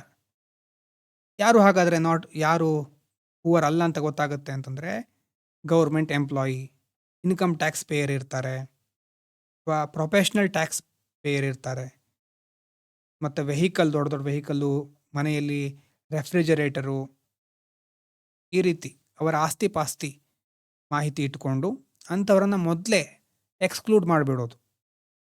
ಕೆಲವೊಂದು ಇಂಡಿಕೇಟರ್ಸ್ ಇರುತ್ತೆ, ಅದನ್ನು ಮುಖ್ಯವಾಗಿ ಇಟ್ಕೊಂಡು ಐಡೆಂಟಿಫೈ ಮಾಡೋದು. ಬೇರೆಯವರಿಗಿಂತ ಇವರು ಬೆಟರ್ ಇದ್ದಾರೆ, ಇವರು ಬೇಡ. ಸೊ ಆಟೋಮ್ಯಾಟಿಕ್ ಎಕ್ಸ್ಕ್ಲೂಷನ್ ಅಂತ ಕರಿತೇವೆ. ಇವಾಗ ಒಂದು ಫ್ಯಾಮಿಲಿ ಹತ್ರ ಇರಿಗೇಟೆಡ್ ಲ್ಯಾಂಡ್ ಇದೆ, ಇನ್ಕಮ್ ಟ್ಯಾಕ್ಸ್ ಪೇ ಮಾಡ್ತಾರೆ, ಗೌರ್ಮೆಂಟ್ ಎಂಪ್ಲಾಯಿ, ಪ್ರೊಡಕ್ಟಿವ್ ಅಸೆಟ್ಗಳಿದೆ. ಇವಾಗ ಇದನ್ನೆಲ್ಲ ಇದ್ರೂ ಸಹ ಅವರನ್ನು ಮತ್ತೆ ಗೌರ್ಮೆಂಟ್ ಸ್ಕೀಮಿಗೆ ನಾವು ಕನ್ಸಿಡರ್ ಮಾಡಬೇಕಾ? ಬೇಕಾಗಿಲ್ಲ ಅಲ್ವಾ? ಗೌರ್ಮೆಂಟ್ ಸ್ಕೀಮಿನ ಅವಶ್ಯಕತೆ ಅವರಿಗೆ ಇಲ್ಲ. ಹಾಗೆ ಅಂಥವ್ರನ್ನ ಆಟೋಮೆಟಿಕಲಿ ಎಕ್ಸ್ಕ್ಲೂಡ್ ಮಾಡಿಬಿಡೋಣ. ಅದು ಆಟೋಮೆಟಿಕ್ ಎಕ್ಸ್ಕ್ಲೂಷನ್. ಇನ್ನು ಎರಡನೇದು ಆಟೋಮ್ಯಾಟಿಕ್ ಇನ್ಕ್ಲೂಷನ್. 3 ಸ್ಟೆಪ್ಪಿನ ಪ್ರೊಸೆಸ್ ಅಂತ ಹೇಳಿದ್ವಲ್ವಾ? ಎರಡನೇದು ಆಟೋಮ್ಯಾಟಿಕ್ ಇನ್ಕ್ಲೂಷನ್. ಅಂದರೆ ಆಪೋಸಿಟ್ ಸೈಡ್ ಅದರದ್ದು. ಹೇಗೆ ಅಂತಂದರೆ ವಲ್ನರೇಬಲ್ ಸೆಕ್ಷನ್ಸ್ ಅಂತ ನಾವೇನು ಕರಿತೇವೆ, ಹೋಮ್ಲೆಸ್ ಹೌಸ್ ಹೋಲ್ಡ್, ಮನೆ ಇಲ್ಲದೆ ಇರುವಂಥ ವ್ಯಕ್ತಿಗಳು, ಅಥವಾ ಡೆಸ್ಟಿಟ್ಯೂಟ್ ಪರ್ಸನ್ಸು, ಮ್ಯಾನ್ಯುವಲ್ ಸ್ಕ್ಯಾವೆಂಜಿಂಗ್, ಮತ್ತು PVTG tribals, particularly vulnerable tribal groups, bonded labour, ಅಂಥ ವ್ಯಕ್ತಿಗಳನ್ನು ಆಟೋಮೆಟಿಕಲಿ ಇನ್ಕ್ಲೂಡ್ ಮಾಡೋದು. ಯಾಕಂತಂದರೆ ಇವರಿಗೆ ಅವಶ್ಯಕತೆ ಇದೆ, ಡೆಪ್ರಿವೇಷನಲ್ಲಿ ಇದ್ದಾರೆ ಇವರು. ಸೊ ನಿಜವಾಗ್ಲೂ ಅವಶ್ಯಕತೆ ಇರೋರಂಥವ್ರನ್ನು ಆಟೋಮೆಟಿಕಲಿ ಇನ್ಕ್ಲೂಡ್ ಮಾಡೋದು. ಯಾರಿಗೆ ಬೇಡವೋ ಅವರ ಸ್ಥಿತಿಗತಿ ನೋಡಿಕೊಂಡು ಅವರನ್ನು ಆಟೋಮೆಟಿಕಲಿ ಎಕ್ಸ್ಕ್ಲೂಡ್ ಮಾಡೋದು. ಅದಕ್ಕೆ ಬೇರೆ ಬೇರೆ ಇಂಡಿಕೇಟರ್ಗಳನ್ನು ಯೂಸ್ ಮಾಡ್ತಾರೆ. ಅದಾದಮೇಲೆ 3ನೇ ಸ್ಟೆಪ್ಪು ಡೆಪ್ರಿವೇಷನ್ ಕ್ರೈಟೀರಿಯಾ. ಡೆಪ್ರಿವೇಷನ್ ಕ್ರೈಟೀರಿಯಾ. ಒಂದು ಫ್ಯಾಮಿಲಿ, 2 ಫ್ಯಾಮಿಲಿ ಇದೆ, ಆಟೋಮ್ಯಾಟಿಕ್ ಇನ್ಕ್ಲೂಷನಲ್ಲೂ ಕ್ವಾಲಿಫೈ ಆಗೋದಿಲ್ಲ, ಆಟೋಮ್ಯಾಟಿಕ್ ಎಕ್ಸ್ಕ್ಲೂಷನಲ್ಲೂ ಕ್ವಾಲಿಫೈ ಆಗೋದಿಲ್ಲ. ಅಂದರೆ ಕಂಪ್ಲೀಟಾಗಿ ಇವರ ಹತ್ರ ಫುಲ್ ಶ್ರೀಮಂತರೂ ಅಲ್ಲ, ಹಾಗಂತ ತುಂಬ ಬಡವರೂ ಅಲ್ಲ ಅಲ್ವಾ? ಅಂಥವ್ರನ್ನ ಏನು ಮಾಡೋದು? ಅಲ್ಲಿ ಎಲ್ಲಿ ಸೇರಿಸೋದು ಅವರನ್ನು? ಅವರಿಗೋಸ್ಕರ ಡೆಪ್ರಿವೇಷನ್ ಕ್ರೈಟೀರಿಯಾ ಅಥವಾ ಇಂಡಿಕೇಟರ್ಗಳನ್ನು ಯೂಸ್ ಮಾಡ್ತಾರೆ. ಬೇರೆ ಬೇರೆ ಡೈಮೆನ್ಷನ್ ಯೂಸ್ ಮಾಡ್ತಾರೆ ಅಲ್ವಾ? ಬರೀ ಇನ್ಕಮ್ ಮಾತ್ರ ಅಲ್ಲ, ಬೇರೆ ಬೇರೆ ಐಡೆಂಟಿಫಿಕೇಷನ್ ಮಾಡಿ ಅವರನ್ನು ಫೈಂಡ್ ಔಟ್ ಮಾಡ್ತಾರೆ. ಅದ್ರ ಮೂಲಕ ಪ್ರೊಸೆಸ್ ತುಂಬ ಲಾಂಗ್ ಇರುತ್ತೆ, ಅದು ಬೇರೆ ಬೇರೆ ಸ್ಟೆಪ್ಸ್ ಇರುತ್ತೆ. ಆದರೆ ಓವರಾಲ್ ನಿಮಗೊಂದು ಐಡಿಯಾ ಬರಲಿ ಅಂತ ಹೇಳಿರೋದು. ಹೆಚ್ಚು ಸಮಸ್ಯೆಗಳಿದ್ದ ಹಾಗೆ ಡೆಪ್ರಿವೇಷನ್ ಇದೆ ಅಂತ ನಮ್ಗೆ ಗೊತ್ತಾಗುತ್ತೆ. ಹಾಗಾಗಿ ಇಲ್ಲಿ ನೋಡಿ, ಬರೀ ಇನ್ಕಮ್ಮಿನ ಕೇಳ್ತಾ ಇಲ್ಲ, ಇನ್ಕಮ್ಮು ಅಥವಾ ಎಷ್ಟು ಹಣ ಬರುತ್ತೆ ಅದನ್ನು ಮಾತ್ರ ಕೇಳ್ತಾ ಇಲ್ಲ.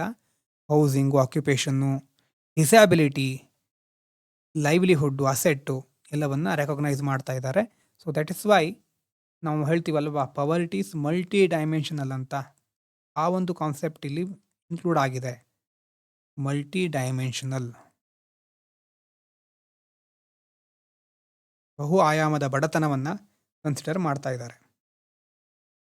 ಹಳೆ ಸಿಸ್ಟಮಲ್ಲಿ ಆಗಿದ್ದರೆ ಕರಪ್ಷನ್ ಆಗೋ ಸಾಧ್ಯತೆ ಹೆಚ್ಚಿತ್ತು.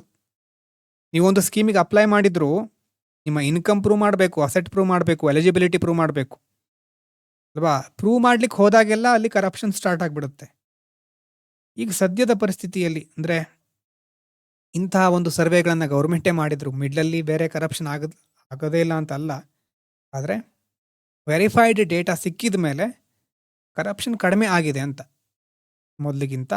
ಆ ರೀತಿ ನಾವು ಹೇಳಬಹುದು. ಗೌರ್ಮೆಂಟ್ ಡಿಪಾರ್ಟ್ಮೆಂಟ್ಗಳೆಲ್ಲ ಡೇಟಾ ಇಟ್ಕೊಂಡು ಮೊದಲೇ ಡೇಟಾಬೇಸ್ ಇರುತ್ತೆ, ಡೇಟಾಬೇಸ್ ಆಧಾರದ ಮೇಲೆ ಪ್ರೋಗ್ರಾಮ್ಗಳನ್ನು ಇಂಪ್ಲಿಮೆಂಟ್ ಮಾಡ್ತಾರೆ. ಈಗ ಒಂದು ವಿಲೇಜಲ್ಲಿ ಉದಾಹರಣೆ ನಿನ್ನೆ ಸಹ ನೀವು ಹೇಳಿದ್ರಿ ಅಲ್ವಾ? ಸಪೋಸ್ ಒಂದು ವಿಲೇಜಲ್ಲಿ ರಿಚ್ ಫ್ಯಾಮಿಲಿ ಇದೆ, ಆದರೂ ಅವರಿಗೆ ಬೆನಿಫಿಷಿಯರಿ ಅಂತ ಮಾರ್ಕ್ ಮಾಡಿದ್ದಾರೆ, ಲೀಸ್ಟಲ್ಲಿ ಬಂದುಬಿಟ್ಟಿದ್ದಾರೆ. ಯಾರು ಕ್ವಶನ್ ಮಾಡೋದು ಅಂತ ಕೇಳಿದ್ರೆ ಗ್ರಾಮ ಸಭಾ ಇರುತ್ತೆ. ಅದಕ್ಕೆ ಗ್ರಾಮ ಸಭಾ ಕ್ವಶನ್ ಮಾಡಬಹುದು. ರಿಚ್ ಫ್ಯಾಮಿಲಿ ಬೆನಿಫಿಷಿಯರಿಯಾಗಿ ಏನೇನೋ ಪಡ್ಕೊಳ್ತಾ ಇದೆ ಅಂದರೆ ಅಲ್ವಾ, ಅಥವಾ ಯಾರಾದರೂ ಬಿಟ್ಟು ಹೋಗಿದ್ದಾರೆ ಆದರೆ ಡ್ರಾಫ್ಟ್ ಬೆನಿಫಿಷಿಯರಿ ಲೀಸ್ಟು ಅದನ್ನು ಎಲ್ಲಿ ಇಡ್ತಾರೆ ಅಂತಂದರೆ ಈ ಗ್ರಾಮ ಸಭಾ ಅಲ್ಲಿ ಇಟ್ಟಿರ್ತಾರೆ, ಅಥವಾ ಅದನ್ನು ಪ್ಲೇಸ್ ಮಾಡಿರ್ತಾರೆ. ಅಲ್ಲಿ ಕ್ಲೇಮ್ಸ್ ಮತ್ತು ಅಬ್ಜೆಕ್ಷನ್ಗಳನ್ನು ಅವರು ಹ್ಯಾಂಡಲ್ ಮಾಡ್ತಾರೆ. ಲೋಕಲ್ ಕಮ್ಯುನಿಟಿಗಳು ಪಾಯಿಂಟ್ಔಟ್ ಮಾಡಬಹುದು. ಫೈನಲೈಸೇಷನ್ ಆಗೋಕ್ಕಿಂತ ಮೊದಲು ಮಿಸ್ಟೇಕ್ಗಳನ್ನು ಅವರು ಪಾಯಿಂಟ್ಔಟ್ ಮಾಡಬಹುದು. ಸೊ ಇತ್ತೀಚಿನ ದಿನಗಳಲ್ಲಿ SECC ಅನ್ನು, ಸೋಷಿಯೋ ಎಕನಾಮಿಕ್ ಕಾಸ್ಟ್ ಸೆನ್ಸಸ್ ಅನ್ನು, ಈಗ ಆವಾಸ್ ಯೋಜನಾ, PM ಪ್ರಧಾನಮಂತ್ರಿ ಆವಾಸ್ ಯೋಜನಾ ಗ್ರಾಮೀಣ್, ಮತ್ತು Deen Dayal Antyodaya Yojana, NRLM national rural livelihood mission, Ujjwal Yojana, ಮತ್ತು ಹೀಗೆ ಬೇರೆ ಬೇರೆ ಆಯುಷ್ಮಾನ್ ಭಾರತ್, ಅಲ್ಲೆಲ್ಲ ಈ ಡೇಟಾವನ್ನು ಯೂಸ್ ಮಾಡ್ಕೊಳ್ತಾ ಇದ್ದಾರೆ ಬೇರೆ ಬೇರೆ ಸ್ಕೀಮಿನ ಆಧಾರದ ಮೇಲೆ. ಆದರೂ ಲಿಮಿಟೇಷನ್ಗಳಿದೆ ಇಲ್ಲೂ ಸಹ. ಡೇಟಾಬೇಸ್ ಇದೆ ಅಂದ ಮಾತ್ರಕ್ಕೆ ಅದು ಪರ್ಫೆಕ್ಟ್ ಆಗಿರುತ್ತೆ ಯಾವಾಗಲೂ ಅಂತ ಅಲ್ಲ. ಒಂದು ಫ್ಯಾಮಿಲಿ 2011ರಲ್ಲಿ ಪೂವರ್ ಆಗಿರಬಹುದು, ಈಗ ಅದರ ಎಕನಾಮಿಕ್ ಕಂಡೀಷನ್ ಇಂಪ್ರೂವ್ ಆಗಿರಬಹುದು. ಇನ್ನೊಂದು ಫ್ಯಾಮಿಲಿ 2011ರಲ್ಲಿ ಫೈನಾನ್ಷಿಯಲಿ ಸ್ಟೇಬಲ್ ಆಗಿರಬಹುದು, ಈಗ ಮತ್ತೆ ಬಡವರಾಗಿರಬಹುದು ಅಲ್ವಾ. ಇಂತಹ ಡೇಟಾ ಸರ್ವೆಗಳ ಲಿಮಿಟೇಷನ್ ಏನು ಅಂತಂದರೆ, ನಮ್ಮ ದೇಶದಲ್ಲಿ ಪೀರಿಯಾಡಿಕಲಿ ಅಪ್ಡೇಟ್ ಮಾಡ್ತಾ ಇರಬೇಕು. ಸೊ ಅದು ಬಹಳ ಇಂಪಾರ್ಟೆಂಟು. ನೀವು ವೇ ಫಾರ್ವರ್ಡಲ್ಲಿ ಇಂಥ ಪಾಯಿಂಟ್ಗಳನ್ನು ಯೂಸ್ ಮಾಡ್ಕೋಬೇಕು. Socio economic databases must be periodically, ಕಾಲಕ್ಕೆ ತಕ್ಕ ಹಾಗೆ periodically updated to reflect changing realities.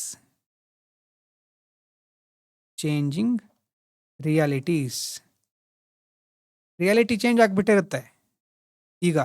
ಹಾಗಾಗಿ ಅವಾಗ ಪೀರಿಯಾಡಿಕಲಿ ಅದು ಅಪ್ಡೇಟ್ ಆಗ್ತಾನೆ ಇರಬೇಕು. ಇಲ್ಲದೆ ಇದ್ರೆ ಯಾರಿಗೆ ಸಿಗಬೇಕೋ ಅವ್ರಿಗೆ ಈಗ ಮತ್ತೆ ಸಿಕ್ಕೋದಿಲ್ಲ. ಇನ್ಕ್ಲೂಷನ್ ಎಕ್ಸ್ಕ್ಲೂಷನ್ ಎರರ್ ಬೇರೆ ರೂಪದಲ್ಲಿ ಈಗ ಮತ್ತೆ ಬಂದ್ಬಿಡುತ್ತೆ. ಪವರ್ಟಿ ಲೈನು ಮತ್ತು SECC ಡಿಫ್ರೆನ್ಸ್ ಗೊತ್ತಾಯ್ತಾ? ಡಿಫ್ರೆನ್ಸ್ ಏನು ಪವರ್ಟಿ ಲೈನ್ದು SECCದು ಅಂತ ಗೊತ್ತಾಗಿದೆಯಾ? ಇಲ್ಲಿ ತನಕ ಹೇಳಿರೋದೆಲ್ಲ ಕೇಳ್ತಾ ಇದ್ದೀರಿ ಎಲ್ರಿಗೂ? ಪವರ್ಟಿ ಲೈನ್ ಇರೋದು ಮೆಷರ್ ಮಾಡಲಿಕ್ಕೆ ಪವರ್ಟಿಯನ್ನು. SECC ಇರೋದು ಯಾವುದಕ್ಕೆ? SECC ಯಾವುದಕ್ಕಿದೆ ಹೇಳಿ?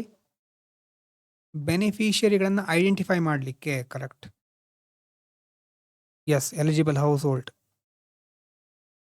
ಪವರ್ಟಿ ಲೈನು ಇಕನಾಮಿಕ್ ಎಸ್ಟಿಮೇಷನ್ ಮಾಡಲಿಕ್ಕೆ ಯೂಸ್ ಮಾಡಿದರೆ, ಇಲ್ಲಿ SECCಯನ್ನು ವೆಲ್ಫೇರ್ ಟಾರ್ಗೆಟಿಂಗಿಗೆ ಯೂಸ್ ಮಾಡ್ತಾರೆ. Poverty line how much poverty ಅಂತ ಆನ್ಸರ್ ಮಾಡಿದರೆ, ಇದು ಹೂ ಶುಡ್ ರಿಸೀವ್ ಬೆನಿಫಿಟ್ಸ್, ಯಾರಿಗೆ ಬೆನಿಫಿಟ್ ಸಿಗಬೇಕು ಅಂತ ಹೇಳೋದು SECC. ಎಸ್, ಇಲ್ಲೂ ಸಹ ನಿನ್ನೆ ಮಾಡಿದ ಕಾನ್ಸೆಪ್ಟು ಇನ್ಕ್ಲೂಡ್ ಆಗುತ್ತೆ. ಅಂದರೆ ಆಟೋಮ್ಯಾಟಿಕ್ ಆಗಿ ಎಕ್ಸ್ಕ್ಲೂಷನ್ ಇನ್ಕ್ಲೂಷನ್ ಅದು ಸಹ ಕನೆಕ್ಟ್ ಮಾಡ್ಕೋಬಹುದು ನೀವು.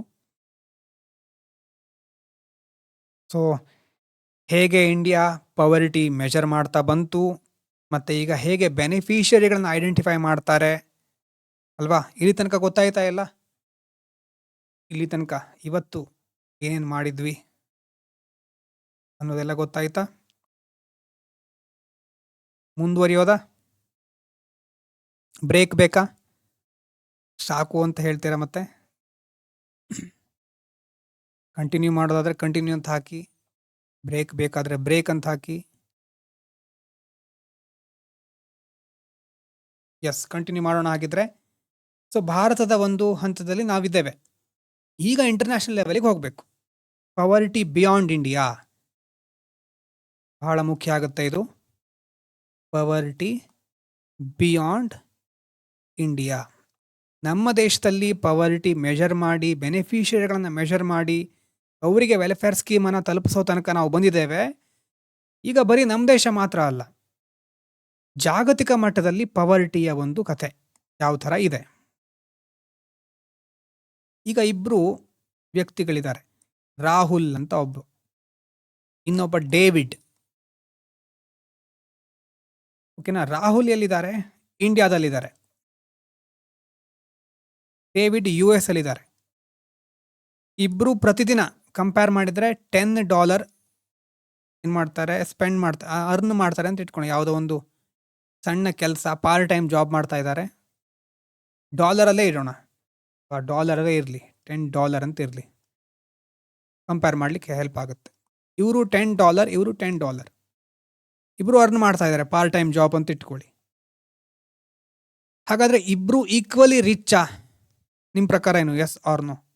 ಇಬ್ಬರು ಒಂದೇ ರೀತಿ ಅರ್ನ್ ಮಾಡ್ತಾ ಇದ್ದಾರೆ, ಇಬ್ಬರು ಒಂದೇ ರೀತಿ ರಿಚ್ ಆಗಿದ್ದಾರೆ ಹಾಗಾದರೆ? ಆಗಿಲ್ಲ ಅಲ್ವಾ? ಅರ್ನ್ ಮಾಡೋದು ಒಂದೇ ಆಗಿರಬಹುದು, $10 ಆಗಿರಬಹುದು. ಆದರೆ ಇಲ್ಲಿನ $10 ಬೇರೆ, ಅಲ್ಲಿನ $10 ಬೇರೆ. ಇಲ್ಲಿ $10 ಏನು ಸಿಗುತ್ತೋ ಅದಲ್ಲಿ ಸಿಕ್ಕೋದಿಲ್ಲ.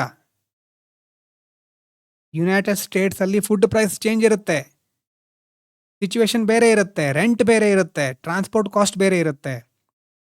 So simply converting currency, exchange ರೇಟನ್ನು ಯೂಸ್ ಮಾಡಿಕೊಂಡು ಕರೆನ್ಸಿ ಕನ್ವರ್ಟ್ ಮಾಡಿದ ತಕ್ಷಣ ಇವರು ಹೆಚ್ಚು ಇವರು ಕಡಿಮೆ ಅಂತ ಹೇಳಲಿಕ್ಕೆ ಆಗೋದೇ ಇಲ್ಲ. ಈಗ ಬರೋ ಕಾನ್ಸೆಪ್ಟ್ ಏನು, ಬಹಳ ಇಂಪಾರ್ಟೆಂಟು. ಈ ರೀತಿ ಬೇರೆ ಬೇರೆ ದೇಶಗಳ ನಡುವೆ ಡಿಫ್ರೆನ್ಸ್ ಇರುತ್ತೆ, ಅದನ್ನು ನಾವು ಯಾವುದರ ಮೂಲಕ ತಿಳ್ಕೊಳ್ತೇವೆ? Purchasing power parity. Purchasing power parity, ಇದನ್ನು ಶಾರ್ಟ್ ಆಗಿ PPP ಅಂತ ಕರೀತಾರೆ. ಎಸ್, ಹೌದು, US ಅಲ್ಲಿ $10 ನಾಟ್ ಇನ್ ಫಾರ್ ಸರ್ವೈವಲ್. ಹೌದು, ಅಂದರೆ ಇಲ್ಲಿದು ಅಲ್ಲಿದು ಕಂಪೇರ್ ಮಾಡ್ಲಿಕ್ಕೆ ಆಗೋದಿಲ್ಲ. ಹಾಗಾಗಿ ನಾವು ಯಾಕೆ ಪವರ್ಟಿಯನ್ನು ಕಂಪೇರ್ ಮಾಡ್ಲಿಕ್ಕೆ ಆಗಲ್ಲ ಡೈರೆಕ್ಟ್ ಆಗಿ ಅಂತಂದ್ರೆ, ನಮ್ಮ ದೇಶದಲ್ಲೇ ಒಂದು ಮಿಲ್ಕ್ ಬಾಟಲ್ ಖರೀದಿ ಮಾಡ್ಲಿಕ್ಕೆ ಹೊರಟ್ರೆ ಇಲ್ಲಿ $100 ಇರಬಹುದು. ಅಮೆರಿಕದ ಪ್ರಕಾರ ನಾವು ಡಾಲರಲ್ಲಿ ಹೇಳೋದಾದ್ರೆ $2-3, $5-6 ಈ ಥರ ಹೇಳಬಹುದು. ಎಕ್ಸ್ಚೇಂಜ್ ರೇಟು ಈಗ $100 ಅಂತ ಇಟ್ಕೊಳ್ಳೋಣ, $100ಗೆ $1 ಕಂಪೇರ್ ಮಾಡಲಿಕ್ಕೆ ಈಸಿ ಆಗಲಿ ಅಂತ ಅಲ್ವಾ? $100ಗೆ $1. ಈಗ ಅವರು ಸೇಮ್ ಮಿಲ್ಕ್ ಬಾಟಲನ್ನು ಅಮೆರಿಕದಲ್ಲಿ ಪರ್ಚೇಸ್ ಮಾಡಲಿಕ್ಕೆ ಒಂದು $5 ಕೊಡಬೇಕು. ಎಷ್ಟಾಯಿತು? $500 ಆಯಿತು ಭಾರತದ ಪ್ರಕಾರ. ಎಕ್ಸ್ಚೇಂಜ್ ರೇಟನ್ನು ನಾವು ಕನ್ಸಿಡರ್ ಮಾಡಿದರೆ ಅವರು $500 ಕೊಡಬೇಕು ನಮ್ಮ ಪ್ರಕಾರ. ಆದರೆ ನಾವು ಅದನ್ನು ಒಂದು ಮಿಲ್ಕ್ ಬಾಟಲನ್ನು $100 ಕನ್ಸಿಡರ್ ಮಾಡ್ತಾ ಇದ್ದೇವೆ, ಪರ್ಚೇಸ್ ಮಾಡ್ಲಿಕ್ಕೆ ಸಾಧ್ಯ ಇದೆ. ಇದರ ಅರ್ಥ ಏನು? Prices are different. Prices are different. So ಅದಕ್ಕೋಸ್ಕರನೇ ಎಕ್ಸ್ಚೇಂಜ್ ರೇಟ್ಸ್, ದೇರ್ಫೋರ್ ನೋಡಿ ಬಹಳ ಇಂಪಾರ್ಟೆಂಟು, ಎಕ್ಸ್ಚೇಂಜ್ ರೇಟ್ಸ್. ಈಗ ಏನು $ರೂಪಾಯಿ ಕನ್ವರ್ಟ್ ಮಾಡ್ತೀವಲ್ವಾ, ಎಕ್ಸ್ಚೇಂಜ್ ರೇಟ್ಸ್ ಆರ್ ಯೂಸ್ಫುಲ್. ಯಾವುದಕ್ಕೆ ಅಂತಂದರೆ ಯೂಸ್ಫುಲ್ ಫಾರ್ ಇಂಟರ್ನ್ಯಾಷನಲ್ ಟ್ರೇಡ್. ಒಂದು ಇಂಟರ್ನ್ಯಾಷನಲ್ ಟ್ರೇಡಿಗೆ ಎಕ್ಸ್ಚೇಂಜ್ ರೇಟ್ ಯೂಸ್ಫುಲ್ಲು. ಇನ್ನೊಂದು ಎಲ್ಲಿ ಯೂಸ್ಫುಲ್ಲು ಅಂತಂದರೆ ಫಾರಿನ್ ಎಕ್ಸ್ಚೇಂಜು, ಫಾರೆಕ್ಸ್ ರಿಸರ್ವ್, ಈ ಥರ ಬೇರೆ ಬೇರೆ ಬರುತ್ತೆ ಮುಂದೆ. ಫಾರಿನ್ ಎಕ್ಸ್ಚೇಂಜು ಅಲ್ಲಿ ಯೂಸ್ಫುಲ್ ಆಗುತ್ತೆ. ಮತ್ತು ಇಂಪೋರ್ಟ್ ಎಕ್ಸ್ಪೋರ್ಟ್ಗಳಲ್ಲಿ ಎಕ್ಸ್ಚೇಂಜ್ ರೇಟ್ ಯೂಸ್ಫುಲ್.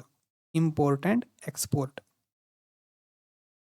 ಅಲ್ಲೆಲ್ಲ ಫಾರಿನ್ ಕರೆನ್ಸಿ ಕನ್ವರ್ಷನ್ನು, ಎಕ್ಸ್ಚೇಂಜ್ ರೇಟು ಇದೆಲ್ಲ important. Exchange rates are useful for international trade, foreign exchange, import and export ನೋಡಿ. ಆದರೆ but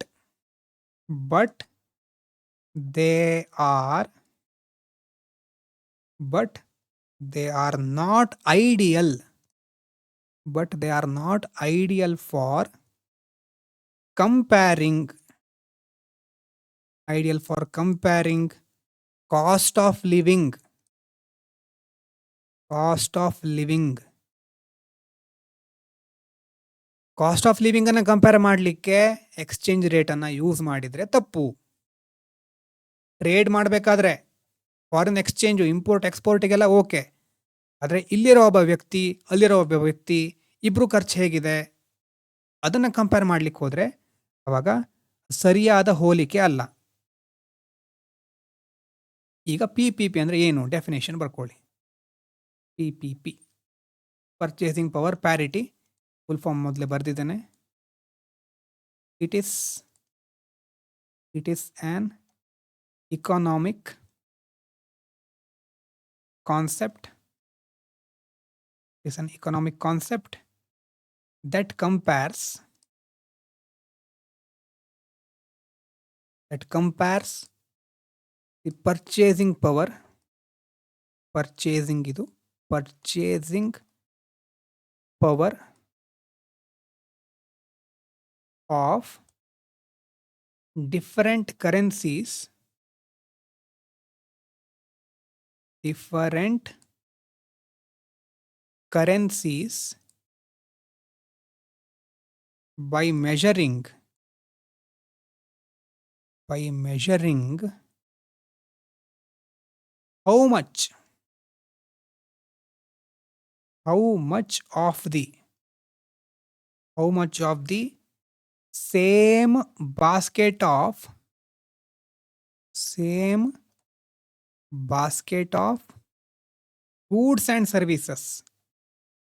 how much of the same basket of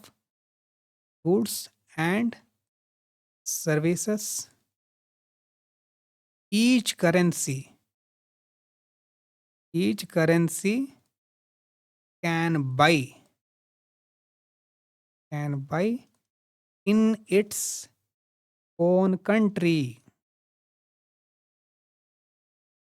own country.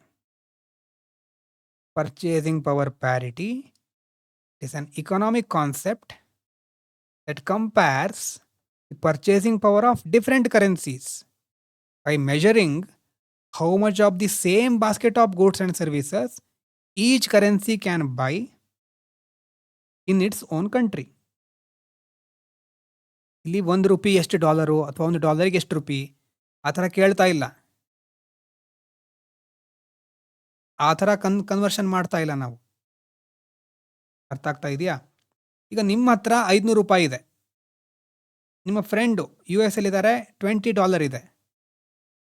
ಈಗ ಇಬ್ರು ಏನೇನು purchase ಮಾಡಬಹುದು ಅಂತ ನಾವು ಕಂಪೇರ್ ಮಾಡೋದು. What can each person actually purchase? ನಿಮ್ಮ ಹತ್ರ ಇರುವಂಥ ₹500, ಅಮೆರಿಕದಲ್ಲಿರೋ ವ್ಯಕ್ತಿ ಹತ್ರ ಇರುವಂಥ $20, ಎರಡರಿಂದಾನು ಒಂದೇ ಬಾಸ್ಕೆಟ್ ಅಂತಂದರೆ ಇಂತಿಷ್ಟು ಒಂದು ಐಟಮ್ಸ್ ಪರ್ಚೇಸ್ ಮಾಡ್ಲಿಕ್ಕೆ ಆಗುತ್ತೆ ಅಂತಂದರೆ ಅವೆರಡು ಈಕ್ವಲ್ ಅಂತ ಆಯಿತು. ನೀವು ₹500 ಏನನ್ನು ಪರ್ಚೇಸ್ ಮಾಡ್ತಾ ಇದ್ದೀರೋ ಅಷ್ಟನ್ನು ಪರ್ಚೇಸ್ ಮಾಡಲಿಕ್ಕೆ ಅಮೆರಿಕದವರಿಗೆ $20 ಬೇಕು. ಒಂದು ಎಕ್ಸಾಂಪಲ್. ಎರಡು ಸೇಮ್ ಇದೆ ಅಂತಂದರೆ, ಒಂದನ್ನೇ ಪರ್ಚೇಸ್ ಮಾಡ್ಲಿಕ್ಕೆ ಆಗ್ತಾ ಇದೆ ಅಂತಂದರೆ ಪರ್ಚೇಸಿಂಗ್ ಪವರ್ ಪ್ಯಾರಿಟಿ ಆ ಕನ್ವರ್ಷನ್ ಬಿಟ್ಟು ಇಲ್ಲಿ ನೋಡ್ತಾ ಇದ್ದೇವೆ. ಒಂದು ಕಂಟ್ರಿಯಲ್ಲಿ ಎಲ್ಲ ಚೀಪಾಗಿ ಸಿಗಬಹುದು, ದಿವಸಕ್ಕೆ $5 ಇಂದಾನೆ ಬದುಕಬಹುದು. ಇನ್ನೊಂದು ಕಂಟ್ರಿಯಲ್ಲಿ $10 ಬೇಕಾಗಬಹುದು, ಎಲ್ಲ ಎಕ್ಸ್ಪೆನ್ಸಿವ್ ಜಾಸ್ತಿ ಇರಬಹುದು. ಹಾಗಾಗಿ ಕಾಸ್ಟ್ ಆಫ್ ಲಿವಿಂಗ್ ಅನ್ನು ನಾವು ತಿಳ್ಕೊಳ್ಳಿಕ್ಕೆ ಹೊರಟಿದ್ವಲ್ವಾ. ಪವರಿಟಿ ಅಂತಂದರೆ ಮೇನ್ ಆಗಿ ಹೇಳಲಿಕ್ಕೆ ಹೊರಟಿರೋದು cost of living standard, dignity ಅದೆಲ್ಲ ಬರುತ್ತೆ. ಆದರೆ ವರ್ಲ್ಡ್ ಬ್ಯಾಂಕ್ ಈಗ ಏನು ಮಾಡ್ತಾ ಇದೆ, ಮಾರ್ಕೆಟ್ ಎಕ್ಸ್ಚೇಂಜ್ ರೇಟ್ ಬದಲು PPP ಅನ್ನು ಯೂಸ್ ಮಾಡೋಣ. ಸೇಮ್ ಬಾಸ್ಕೆಟ್ ಆಫ್ ಗೂಡ್ಸನ್ನು ಪರ್ಚೇಸ್ ಮಾಡಲಿಕ್ಕೆ ಆಯಾ ಕರೆನ್ಸಿಗೆ ಎಷ್ಟು ದುಡ್ಡು ಬೇಕು ಅಂತ ನೋಡೋದು. ಅದನ್ನು ಬೇಕಿದ್ರೆ ಬರ್ಕೊಳ್ಳಿ. The world bank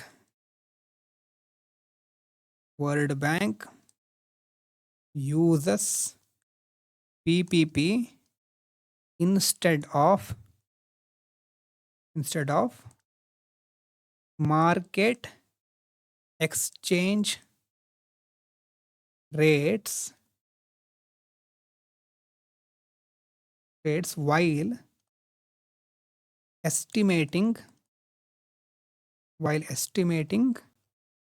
global poverty. So dollar ರೂಪಾಯಿ ಕನ್ವರ್ಟ್ ಮಾಡೋದಲ್ಲ, PPP ನೋಡೋದು. ಗೊತ್ತಾಗ್ತಾ ಇದೆಯಾ? ಅಂದರೆ ಇಬ್ಬರು ಸ್ಟೂಡೆಂಟ್ ಇದ್ದಾರೆ ಅಂತ ಇಟ್ಕೊಳ್ಳೋಣ. ಒಬ್ಬರು ಬ್ಲೂ ಪೆನ್ನಲ್ಲಿ ಬರೀತಾರೆ, ಇನ್ನೊಬ್ರು ಬ್ಲ್ಯಾಕ್ ಪೆನ್ನಲ್ಲಿ ಬರೀತಾರೆ. ಈಗ ಪೆನ್ ಕಲರ್ ನೋಡ್ಕೊಂಡು ಅವ್ರ ಹ್ಯಾಂಡ್ ರೈಟಿಂಗನ್ನು ನಾವು ಹೇಳಲಿಕ್ಕಾಗತ್ತಾ? ಪೆನ್ ಅವ್ರು ಬ್ಲೂದಲ್ಲಿ ಬರಿಬಹುದು, ಬ್ಲ್ಯಾಕಲ್ಲಿ ಬರೆದಿರಬಹುದು. ನಾವು ಕಂಪೇರ್ ಮಾಡಬೇಕಾಗಿರೋದು ಯಾವುದು? ಹ್ಯಾಂಡ್ ರೈಟಿಂಗು, ಪೆನ್ ಕಲರ್ ಅಲ್ಲ. ಅದೇ ರೀತಿ PPP ಮೂಲಕ ನಾವು ನೋಡ್ತಾ ಇರೋದು ಪರ್ಚೇಸಿಂಗ್ ಪವರ್, ಬರೀ ಕನ್ವರ್ಷನ್ ರೇಟ್ ಅಲ್ಲ. ಕರೆನ್ಸಿ ಡಿಫ್ರೆಂಟು, ಡಾಲರ್ ಬೇರೆ, ರೂಪಾಯಿ ಬೇರೆ ಅಲ್ವಾ? ಇದು ಎರಡರ ನಡುವೆ ಡಿಫ್ರೆನ್ಸ್ ಏನು ಅಂತ ನೋಡ್ತಾ ಕೂತ್ಕೊಳ್ಳೋದಲ್ಲ. ಡಾಲರಿಂದ ಏನು ತಗೊಳ್ಳಿಕ್ಕಾಗುತ್ತೆ, ರೂಪಾಯಿಂದ ಏನು ಪರ್ಚೇಸ್ ಮಾಡ್ಲಿಕ್ಕಾಗತ್ತೆ, ಅದು important.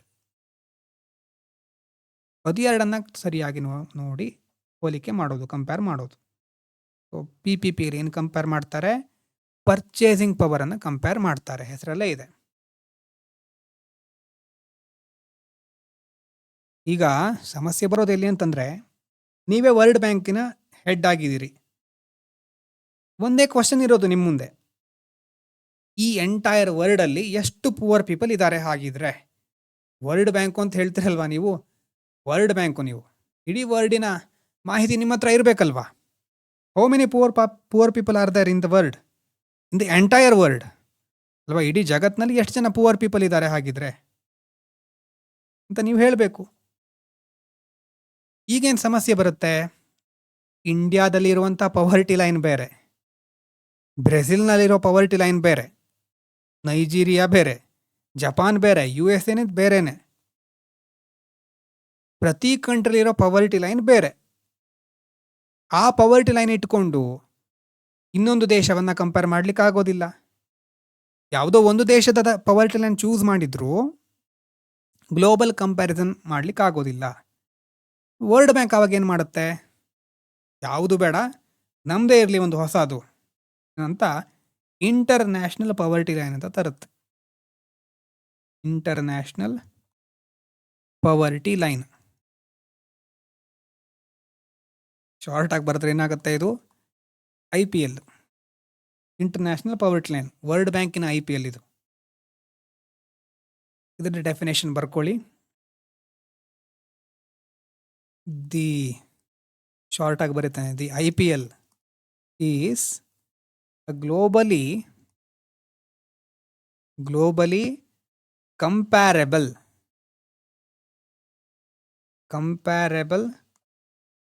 poverty threshold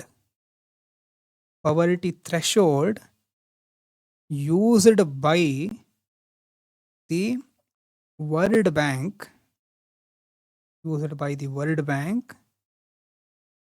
to measure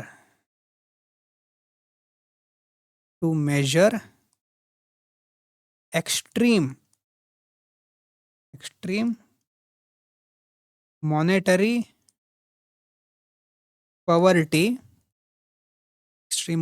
poverty across countries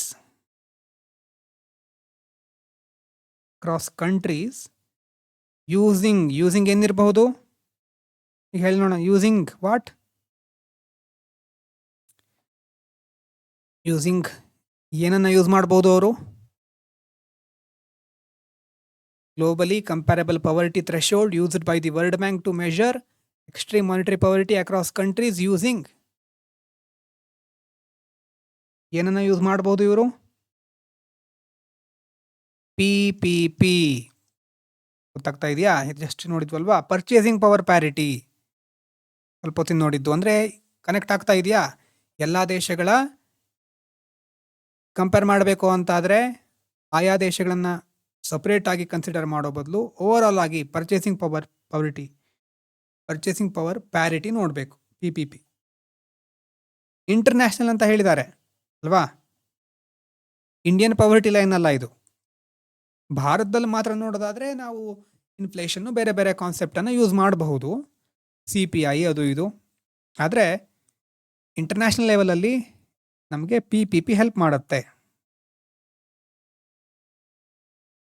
ಅಂದರೆ ಈಗ ವರ್ಲ್ಡ್ ಬ್ಯಾಂಕ್ ಹೇಳಿದ ತಕ್ಷಣ ನಮ್ಮ ಪವರ್ಟಿ ಲೈನ್ ರೀಪ್ಲೇಸ್ ಆಗಿಬಿಡ್ತಾ ಅಂತ ಕೇಳಿದರೆ ಇಲ್ಲ, ನಮ್ಮ ದೇಶದ ಪವರ್ಟಿ ಲೈನ್ ನಾವು ಯೂಸ್ ಮಾಡ್ತೇವೆ. ವರ್ಲ್ಡ್ ಬ್ಯಾಂಕಿಂಗ್ ಬೇಕು ಅಂತ ಅವ್ರು ಮಾಡ್ಕೊಂಡಿರೋದು. ನಮ್ಮ ದೇಶದ ಪವರ್ಟಿ ಲೈನ್ ನಾವು ಯೂಸ್ ಮಾಡ್ತಾನೆ ಇದ್ದೇವೆ. ಇನ್ಸೈಡ್ ಇಂಡಿಯಾ ನಾವು ಯೂಸ್ ಮಾಡ್ತೇವೆ. ಗ್ಲೋಬಲ್ ಲೆವೆಲಲ್ಲಿ ಅವರು IPL ಯೂಸ್ ಮಾಡ್ತಾರೆ. ಎರಡೂ ಸೈಮಲ್ಟೇನಿಯಸ್ಲಿ ಇರುತ್ತೆ, ಎರಡೂ ಆಯಾ ಲೆವೆಲ್ನಲ್ಲಿ ನಡೀತಾ ಇರುತ್ತೆ, ಅಷ್ಟೇ ವರ್ಕ್ ಆಗ್ತಾ ಇರುತ್ತೆ, ಆಪರೇಟ್ ಆಗ್ತಾ ಇರುತ್ತೆ. ಇನ್ನು ಎಕ್ಸ್‌ಟ್ರೀಮ್ ಪವರ್ಟಿ ಅಂದ್ರೆ ಏನು ಅಂತ ಗೊತ್ತಿರಬೇಕಲ್ವಾ? ಅದಕ್ಕೊಂದು ಡೆಫಿನಿಷನ್ ಬೇಕು. ವರ್ಲ್ಡ್ ಬ್ಯಾಂಕಿಗೆ ಮುಖ್ಯವಾದ ಪ್ರಶ್ನೆ ಏನು? ಜಗತ್ತಿನಲ್ಲಿ ಎಕ್ಸ್‌ಟ್ರೀಮ್ ಪವರ್ಟಿಲಿರೋರು ಯಾರು? ಎಷ್ಟು ಜನ ಇದ್ದಾರೆ? ಅದಕ್ಕಿಂತ ಮೊದಲು ಎಕ್ಸ್‌ಟ್ರೀಮ್ ಪವರ್ಟಿ ಅಂದ್ರೆ ಏನು? Who cannot who cannot even afford who cannot even afford the basic minimum standard of living. Minimum standard of living. ಇದಕ್ಕೆ ಎಕ್ಸ್‌ಟ್ರೀಮ್ ಪವರ್ಟಿ ಅಂತ ಹೇಳ್ಬಹುದು.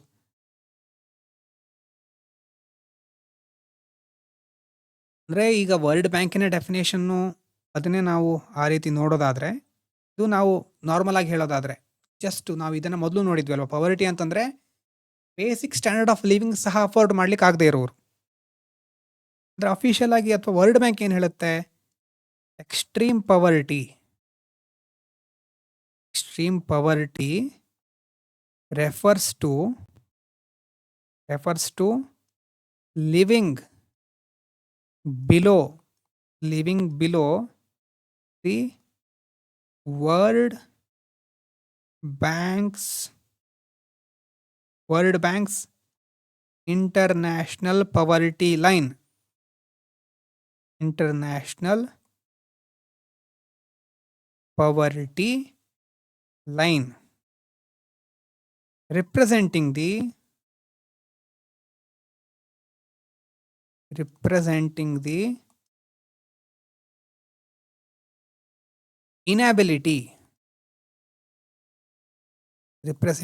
inability to meet the most basic consumption needs. ಶಬ್ದ ಅದೇ ಅರ್ಥನೇ world ಬ್ಯಾಂಕಿಂದು ಹೆಸರು international poverty line ಅಂತ add ಮಾಡಿರೋದು ಅಷ್ಟೇ. Extreme poverty refers to living below the World Bank's international poverty line representing the inability meet the most basic consumption need.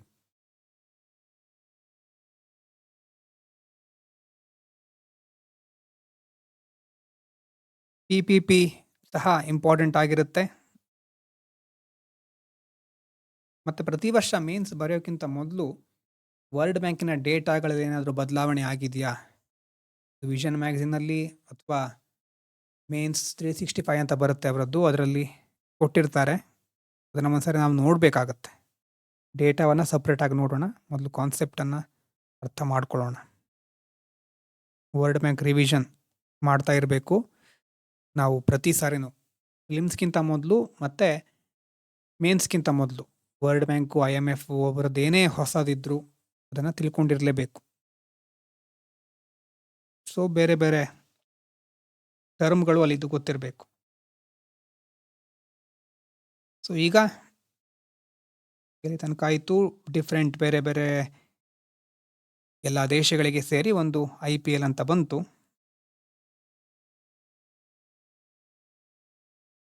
ಈಗ 2 country ಇದೆ. ಕಂಟ್ರಿ ಎ ಪೂವರ್ ಆಗಿದೆ, ಕಂಟ್ರಿ ಬಿ ಡೆವಲಪಿಂಗ್ ಸ್ಟೇಜಲ್ಲಿ ಇದೆ. A ಅನ್ನೋದು ಪೂವರು, very ಪೂವರು. B ಅನ್ನೋ country ಡೆವಲಪಿಂಗು. C ಅನ್ನೋ country highly advanced.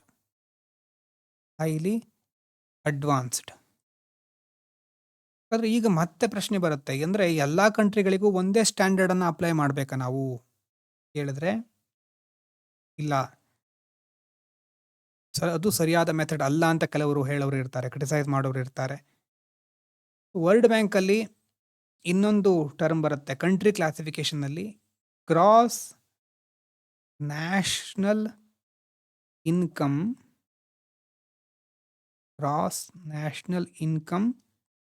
Per capita. World Bank classifies economy, ಬೇರೆ ಬೇರೆ ದೇಶವನ್ನು ಯಾವ ರೀತಿ ನಾವು ಪೂವರ್, ಡೆವಲಪಿಂಗ್, ಹೈಲಿ ಅಡ್ವಾನ್ಸ್ಡ್ ಹೇಗೆ ನಾವು ಕ್ಲಾಸಿಫೈ ಮಾಡೋದು ಅದಕ್ಕೋಸ್ಕರ ವರ್ಲ್ಡ್ ಬ್ಯಾಂಕ್ ಇಂಟ್ರೊಡ್ಯೂಸ್ ಮಾಡಿರೋದು gross national income per capita. ಒಂದ್ಸಾರಿ ನಾನು NCERTಲಿ ಹೇಳಿದ್ದೆ ಅನ್ಸುತ್ತೆ, ಅವಾಗ ಬರ್ಸಿದ್ದೆ ಅಲ್ವಾ. ವರ್ಲ್ಡ್ ಬ್ಯಾಂಕ್ನ ಕ್ಲಾಸಿಫಿಕೇಶನ್ ನೆನಪಾಗ್ತಾ ಇದೆಯಾ? ಬರ್ಸಿದ್ದನ್ನ ಇಲ್ವಾ ಅವಾಗ NCERT ಇಕಾನಮಿಯಲ್ಲಿ?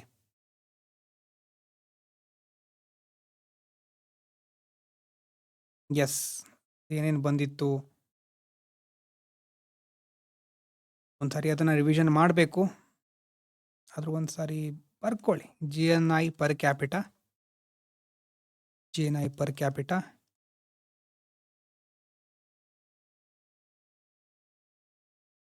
National income of a country. ಅಂದರೆ ಗ್ರಾಸ್ ನ್ಯಾಷನಲ್ ಇನ್ಕಮನ್ನು ಯಾವುದರಿಂದ ಡಿವೈಡ್ ಮಾಡ್ತಾರೆ ಇಲ್ಲಿ? ಏನಾದ್ರು ನೆನಪಾಗ್ತಾ ಇದೆಯಾ?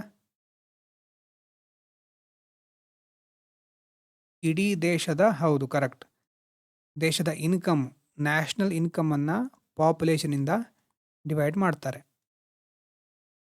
ಮೋಸ್ಟ್ ಮಿಡ್ ಇಯರ್ ಪಾಪ್ಯುಲೇಷನ್ ಅಂತ ಕರೀತಾರೆ. ಸೊ ಅದರ ಆಧಾರದ ಮೇಲೆ low income, lower middle income, upper middle income, high income economy, ಈ ಥರ ಡಿವಿಷನ್ ಮಾಡಿದ್ದಾರೆ.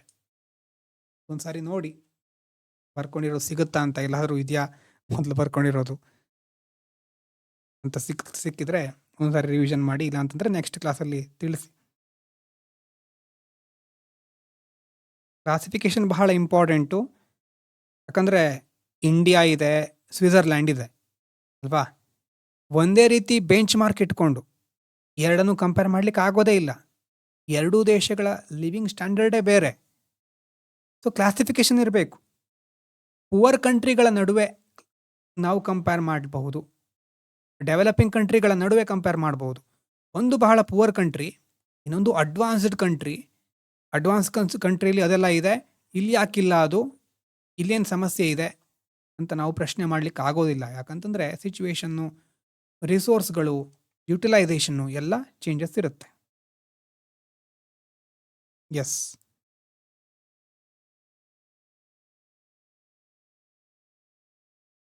ಅಂಥ ಒಂದು ಕ್ಲಾಸಿಫೈ ಮಾಡಿ ನೆಕ್ಸ್ಟು ನಾವು ಅಲ್ಲಿ ಕಂಪೇರ್ ಮಾಡ್ತೇವೆ. ಈಗ ಮೆಷರ್ಮೆಂಟ್ ಆಯಿತು, ಎಲ್ಲ ದೇಶಗಳು ಒಪ್ಕೊಳ್ಳುತ್ತೆ, ಎಲ್ಲ ಜಗತ್ತೇ ಒಪ್ಕೊಳ್ತಾ ಇದೆ ಅಲ್ವಾ. ಈಗ ಹೌದು, ಪವರ್ಟಿ ರೆಡ್ಯೂಸ್ ಮಾಡಬೇಕು. SDGಯಲ್ಲಿ ಎಷ್ಟನೇದು ಅದು? SDGಯಲ್ಲಿ ಪವರ್ಟಿ ಸಂಬಂಧಪಟ್ಟ ಹಾಗೆ ಎಷ್ಟನೇ ಗೋಲ್ ಇದೆ? SDG ಗೋಲ್ ಎಷ್ಟನೇದಿದೆ ಗೊತ್ತಿರಬೇಕು ಅದು.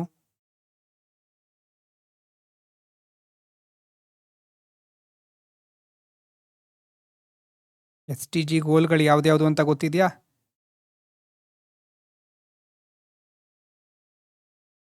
ನೋ ಪವರ್ಟಿ ಅನ್ನೋದು ಎಷ್ಟನೇ ಗೋಲು? ಎಸ್, ಮೊದಲನೇದಲ್ವಾ ಅದು. ಎರಡನೇ ಗೋಲ್ ಯಾವುದು SDGಯಲ್ಲಿ? SDG ಎಷ್ಟು ಗೋಲ್ ನೆನಪಿದೆ ನೋಡೋಣ. ಸೀರಿಯಲ್ ಆಗಿ ಗೊತ್ತಿಲ್ವಾ? ಎಸ್, ನೋ ಪವರ್ಟಿ ಮೊದಲನೇದು. ಆಮೇಲೆ ಝೀರೋ ಹಂಗರ್, ಮೂರನೇದು ಹೆಲ್ತ್, ನಾಲ್ಕನೇದು ಎಜುಕೇಷನ್, ಐದನೇದು ಜೆಂಡರ್, ಆರನೇದು ಸ್ಯಾನಿಟೇಷನ್ನು, ಏಳನೇದು ಕ್ಲೀನ್ ಎನರ್ಜಿ, ಎಂಟನೇದು work economic growth, 9 industry innovation infrastructure, 10 inequality ಕಡಿಮೆ ಆಗಬೇಕು, 11 ಸಸ್ಟೈನೇಬಲ್ ಸಿಟಿಗಳು, 12 ಕನ್ಸಂಪ್ಷನ್ ಮತ್ತು ಪ್ರೊಡಕ್ಷನ್ ರೆಸ್ಪಾನ್ಸಿಬಲ್ ಆಗಿರಬೇಕು, 13 ಕ್ಲೈಮೇಟ್ ಇದು ಇಂಪಾರ್ಟೆಂಟು, 13ನೇದು climate action, 14 life below water, 15 life on land, 16 ಸಹ ಬಹಳ important, peace, justice, strong institutions, 17 partnership. ಹೌದು, ಫಸ್ಟು ಮತ್ತು ಲಾಸ್ಟು ಕರೆಕ್ಟಾಗಿ ನೆನಪಿರುತ್ತೆ ಆಲ್ಮೋಸ್ಟ್. ನಮಗೆ ಮಿಡ್ಲಲ್ಲೂ ಒಂದೊಂದ್ಸಾರಿ ಕನ್ಫ್ಯೂಷನ್ ಆಗುತ್ತೆ ಅಲ್ವಾ. ಝೀರೋ ಹಂಗರಿಂದ ಪಾರ್ಟ್ನರ್ಶಿಪ್ಪು, ಎಸ್, ಮೊದಲನೇದು ಪವರ್ಟಿ, ಆಮೇಲೆ ಝೀರೋ ಹಂಗರು. ಎಸ್, ಅವಾಗವಾಗ ನೋಡ್ತಾ ಇರಿ, ಅದನ್ನು ಹೇಳಿದ್ದೆ ಮೊದಲು, ಕನ್ಕ್ಲೂಷನ್ನಲ್ಲಿ ಮೆನ್ಷನ್ ಮಾಡಬೇಕಾಗಿರುತ್ತೆ.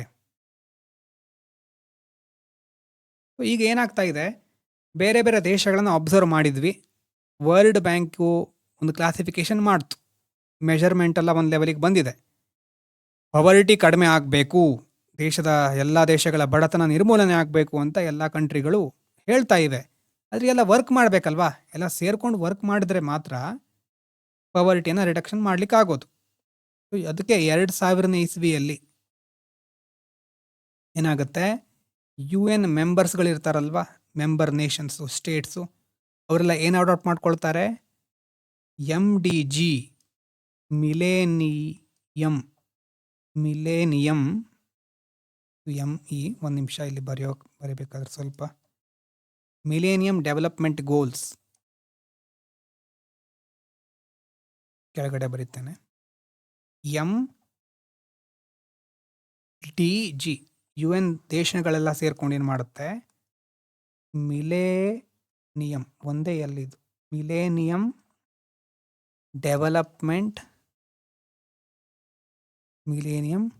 ಡೆವಲಪ್ಮೆಂಟ್ ಗೋಲ್ಸ್ ಅಂತ adapt ಮಾಡ್ಕೊಳ್ಳುತ್ತೆ.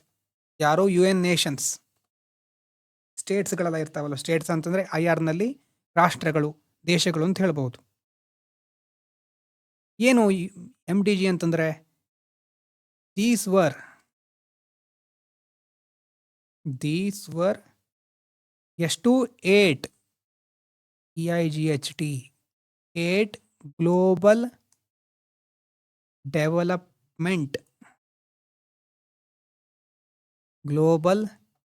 Development goals adopted in 2000 to be achieved. ಯಾವಾಗ ಇರಬಹುದು? to be achieved by ACHIEVD achieved by ಯಾವಾಗಂತ ಕೇಳಿದಿರಾ? ಇದು ಗೊತ್ತಿದೆಯಾ? ಇದು MDG ಮಿಲೇನಿಯಂ ಡೆವಲಪ್ಮೆಂಟ್ ಗೋಲ್ಸ್. ಇದನ್ನು ಟಾರ್ಗೆಟ್ ಇಟ್ಕೊಂಡಿರೋದು ಯಾವಾಗಾಗಿತ್ತು ಅಂತಂದರೆ 2015. SDG ಬರೋಕ್ಕಿಂತ ಮೊದಲಿಂದು ಇದು. ಮೊದಲು ನಮಗೊಂದು ಗುರಿ ಇತ್ತು, SDG ಬರೋಕ್ಕಿಂತ ಮೊದಲು MDG ಇತ್ತು. ಆ ಸ್ಟೇಜಲ್ಲಿದ್ದೇವೆ ನಾವು. ಮಿಲೇನಿಯಂ ಡೆವಲಪ್ಮೆಂಟ್ ಗೋಲ್ಸ್ ಅಂತ ಮೊದಲು ಬೇರೆ ಬೇರೆ ದೇಶಗಳು ಒಟ್ಟಾಗಿ ಸೇರಿಕೊಂಡು ಈ ಥರ ಗೋಲ್ ಇಟ್ಕೊಳ್ಳೋಣ, 2000ನೇ ಇಸ್ವಿಯಿಂದ 2015ನೇ ಇಸ್ವಿಯ ಒಳಗಡೆ ಇಂತಿಂಥ ಕೆಲಸಗಳನ್ನು ನಾವು ಮುಗಿಸ್ಬೇಕು, ಇಂತಿಷ್ಟು ಸಾಧನೆ ಮಾಡಿರಬೇಕು ಅಂತ ಒಂದು 8 ಗೋಲ್ಗಳನ್ನು ಇಟ್ಕೊಂಡಿರ್ತವೆ. ಅದರಲ್ಲಿ ಇನ್ಕ್ಲೂಡ್ ಆಗಿರೋದು ಯಾವುದು? Including reducing extreme ಪವರ್ಟಿ. ಅದರಲ್ಲಿ ಎಕ್ಸ್ಟ್ರೀಮ್ ಪವರ್ಟಿ ರೆಡ್ಯೂಸ್ ಮಾಡೋದು ಒಂದು. ಫಸ್ಟ್ ಗೋಲ್ ಏನು? ಫಸ್ಟ್ ಗೋಲೇ ಅದು. ಫಸ್ಟ್ ಗೋಲಲ್ಲೇ ಬರುತ್ತೆ ಅದು. Eradicate extreme ಪವರ್ಟಿ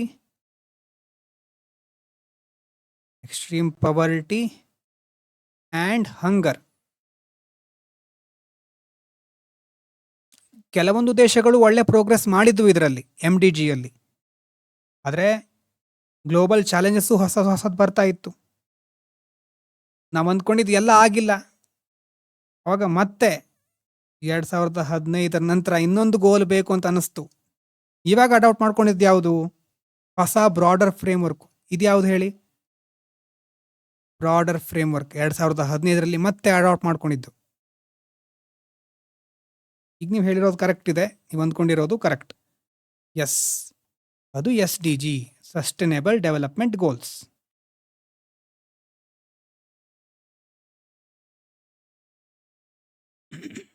correct.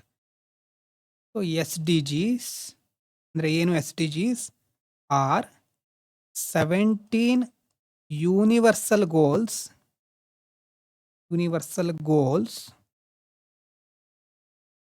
ಅಲ್ಲಿ ಎಷ್ಟು ಟಾರ್ಗೆಟ್ ಇದೆ? With dash targets. ನೋಡಿ, ಒಂದ್ಸರಿ ಚೆಕ್ ಮಾಡಿ ನೀವು, ಆಮೇಲೆ ಹೋಗಿ ಹೋಮ್ವರ್ಕ್ ಇದು. ವಿತ್ ಎಷ್ಟು ಟಾರ್ಗೆಟ್ಸ್ ಎಷ್ಟಿದೆ ಅಂತ ನೀವು ಹೋಗಿ ನೋಡಿ, ಅದು ಗೊತ್ತಾಗತ್ತೆ ನಿಮಗೆ.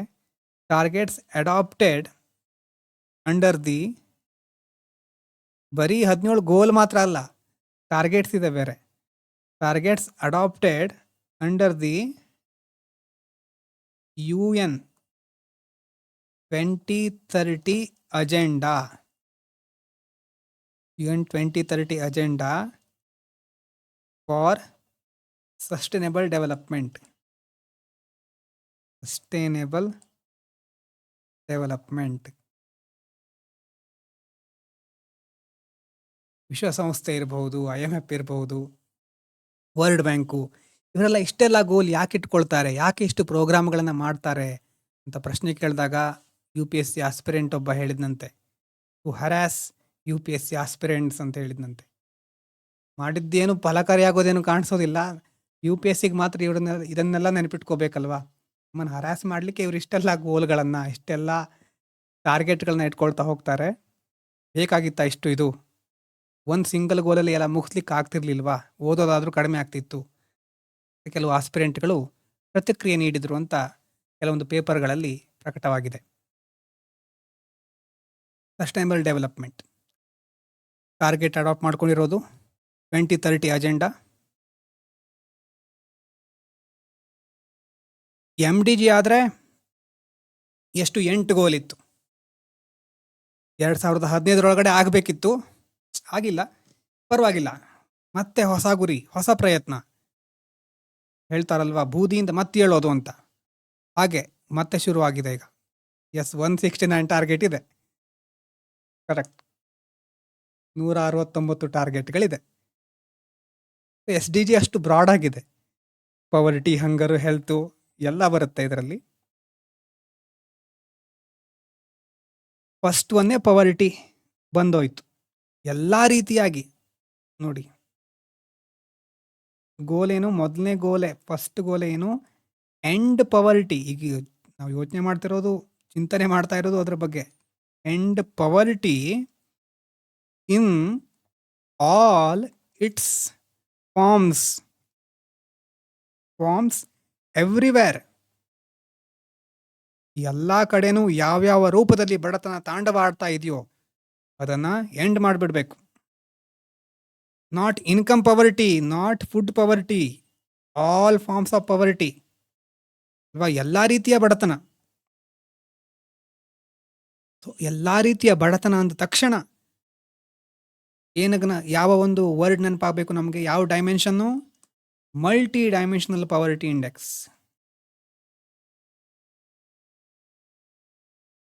ಮಲ್ಟಿ ಡೈಮೆನ್ಷನ್, ಇದು ಕನೆಕ್ಟ್ ಆಗುತ್ತೆ ಇದಕ್ಕೆ. Multi dimensional poverty index. ಬರೀ ಇನ್ಕಮ್ ಪವರ್ಟಿ ಮಾತ್ರ ಅಲ್ಲ, ಬರೀ ಫುಡ್ ಪವರ್ಟಿ ಮಾತ್ರ ಅಲ್ಲ, in all its forms everywhere. ಅಂದರೆ ಅದು ಯಾವುದಕ್ಕೆ ಕನೆಕ್ಟ್ ಆಯಿತು? ಮಲ್ಟಿ ಡೈಮೆನ್ಷನಲ್ ಪವರ್ಟಿ ಇಂಡೆಕ್ಸ್ಗೆ ಕನೆಕ್ಟ್ ಆಯಿತು. ಇಂಡಿಯಾದಲ್ಲಿ ಎಕ್ಸ್ಟ್ರೀಮ್ ಪವರ್ಟಿ ಕಡಿಮೆ ಆಗಿದೆ ಹೇಳಿದ ಮಾತ್ರಕ್ಕೆ ಪ್ರತಿಯೊಬ್ಬರಿಗೂ ಒಳ್ಳೆ ಎಜುಕೇಷನ್ ಇದೆ, ಪ್ರತಿಯೊಬ್ಬರು ಆರೋಗ್ಯದಿಂದ ಕಂಗೊಳಿಸ್ತಾ ಇದ್ದಾರೆ, ಪ್ರತಿಯೊಂದು ಮನೆಯು ನೈರ್ಮಲ್ಯದಿಂದ ಪ್ರಕಾಶಿಸ್ತಾ ಇದೆ ಅಂತ ಅಲ್ಲ ಅಲ್ವಾ? ಕೆಲವರಿಗೆ ಇನಫ್ ಇನ್ಕಮ್ ಇರಬಹುದು, ಕೆಲವರಿಗೆ ಡ್ರಿಂಕಿಂಗ್ ವಾಟರು ಇರೋದಿಲ್ಲ, ಕೆಲವರಿಗೆ ಫುಡ್ಡು ಇರುತ್ತೆ, ಕೆಲವರಿಗೆ ಸ್ಕೂಲಿಂಗ್ ಇರೋದಿಲ್ಲ. ಈ ರೀತಿ ಬೇರೆ ಬೇರೆ ಆಯಾಮಗಳಿದೆ ಬಡತನಕ್ಕೆ. ಹಾಗಾಗಿನೇ ಮಲ್ಟಿ ಡೈಮೆನ್ಷನಲ್ ಪವರ್ಟಿ ಇಂಡೆಕ್ಸ್ ಮುಖ್ಯ ಆಗೋದು. ಇಂಡಿಯಾದಲ್ಲಿ SDGಯನ್ನು ಮುಖ್ಯವಾಗಿ ಯಾರು ಟ್ರ್ಯಾಕ್ ಮಾಡ್ತಾ ಇರ್ತಾರೆ ಗೊತ್ತಿದೆಯಾ? ಯಾವ ಒಂದು ವಿಭಾಗ SDG ಟ್ರ್ಯಾಕ್ ಮಾಡಲಿಕ್ಕಿದೆ ಭಾರತದಲ್ಲಿ? ಯಾರು ಅದನ್ನು ಟ್ರ್ಯಾಕ್ ಮಾಡೋರು? ಎಸ್, ನೀತಿ ಆಯೋಗ್. ಕರೆಕ್ಟ್. ನೀತಿ ಆಯೋಗನೇ ಟ್ರ್ಯಾಕ್ ಮಾಡ್ತಾ ಇರೋದು. ಬರ್ಕೊಳ್ಬೇಕು ಅಂತಿದ್ರೆ ಬರ್ಕೋಬಹುದು. ನೀತಿ ಆಯೋಗ್, AA ಇದೆ ಇಲ್ಲಿ, ಇದರ ಒಂದು ಮೆನ್ಷನ್ ಮಾಡಿ ಇಟ್ಕೊಳ್ಳಿ. ಹಾಗಾಗಿ ಬೇರೆ ಬೇರೆ ಕಂಟ್ರಿಗಳಿತ್ತು, ನಾವು ಈ ಚಾಪ್ಟರ್ಲ್ಲಿ ನೋಡಿದ್ದು. ಬೇರೆ ಬೇರೆ ಕಂಟ್ರಿಗಳಲ್ಲಿ ಪ್ರೈಸ್ ಸಿಸ್ಟಮ್ ಬೇರೆ ಇರುತ್ತೆ. ಪ್ರೈಸ್ ಸಿಸ್ಟಮ್ ಬೇರೆ ಇರೋದ್ರಿಂದ ಎಕ್ಸ್ಚೇಂಜ್ ರೇಟನ್ನು ನಾವು ಯೂಸ್ ಮಾಡಲಿಕ್ಕಾಗಲ್ಲ. ಆವಾಗ ಯೂಸ್ ಮಾಡೋದು ಯಾವುದು? PPP, purchasing power parity. World bank ಇದನ್ನು ಯೂಸ್ ಮಾಡುತ್ತೆ. ಪರ್ಚೇಸಿಂಗ್ ಪವರ್ ಪ್ಯಾರಿಟಿನ ಯೂಸ್ ಮಾಡಿಕೊಂಡು ಏನು ವರ್ಲ್ಡ್ ಬ್ಯಾಂಕಿನ ಹೊಸ ಟರ್ಮ್ ಏನು ಇವತ್ತು ಕಲ್ತಿದ್ದು? IPL. ಏನು ವರ್ಲ್ಡ್ ಬ್ಯಾಂಕಿನ IPL ಅಂತಂದ್ರೆ ಯಾವುದು? ಫುಲ್ ಫಾರ್ಮ್ ಏನು ಇದರದ್ದು? ವರ್ಲ್ಡ್ ಬ್ಯಾಂಕಿನ IPL ಹೇಳಿ ನೋಡೋಣ. International poverty line. ಕರೆಕ್ಟ್. ಅದನ್ನು ಯೂಸ್ ಮಾಡಿಕೊಂಡು ವರ್ಲ್ಡ್ ಬ್ಯಾಂಕ್ ಏನು ಮಾಡುತ್ತೆ? ಎಕ್ಸ್ಟ್ರೀಮ್ ಪವರ್ಟಿಯನ್ನು ನೋಡುತ್ತೆ, ಚೆಕ್ ಮಾಡುತ್ತೆ. ಅದಾದಮೇಲೆ GNI ಪರ್ ಕ್ಯಾಪಿಟಾ ಯೂಸ್ ಮಾಡಿ ಆಮೇಲೆ ಕ್ಲಾಸಿಫೈ ಮಾಡುತ್ತೆ. Low income, middle income, high income ಕಂಟ್ರೀಸ್ಗಳಂತ ಕ್ಲಾಸಿಫೈ ಏನು ಮಾಡಾಯಿತು. ಅದಾದಮೇಲೆ ಜಗತ್ತಿನಲ್ಲಿ ಇನ್ನೂ ಬಡತನ ಇದೆ, ಎಲ್ಲ ಸೇರಿ ಅದನ್ನು ನಿವಾರಿಸೋಣ ಅಂತ ಮೊದಲು ಒಂದು ಗುರಿ ಇಟ್ಕೊಂಡ್ರು. ಅದಕ್ಕೇನಂತ ಕರಿತೇವೆ ಹೇಳಿ? 2000ನೇ ಇಸ್ವಿಯಿಂದ 2015ನೇ ಇಸ್ವಿ ತನಕ ಇಟ್ಕೊಂಡಿರುವಂಥ ಗುರಿ ಯಾವುದಾಗಿತ್ತು? MDG. ಎಮ್ ಅಂತಂದ್ರೆ ಏನು? DG ಗೊತ್ತಾಗುತ್ತೆ. ಎಮ್ ಅಂತಂದ್ರೆ ಏನು ಅದರಲ್ಲಿ? Development goals. ಹೌದು, yes, millennium development goals, correct. ಅದಾದಮೇಲೆ ಬಂದಿರೋದು SDG ಅಲ್ವಾ? ಅದರಲ್ಲಿ ಮೊದಲನೇದು ನೋ ಪವರ್ಟಿ. ಪವರ್ಟಿ ಅಂದರೆ ಬರೀ ನೋ ಪವರ್ಟಿ ಅಲ್ಲ, poverty, end poverty in all its forms everywhere. ಎಲ್ಲ ಕಡೆನೂ ಎಲ್ಲ ರೂಪದಲ್ಲೂ ಇರುವಂತಹ ಬಡತನವನ್ನು ನಿರ್ಮೂಲನೆ ಮಾಡಬೇಕು ಅನ್ನೋದು ಮೊದಲನೇ ಗೋಲು.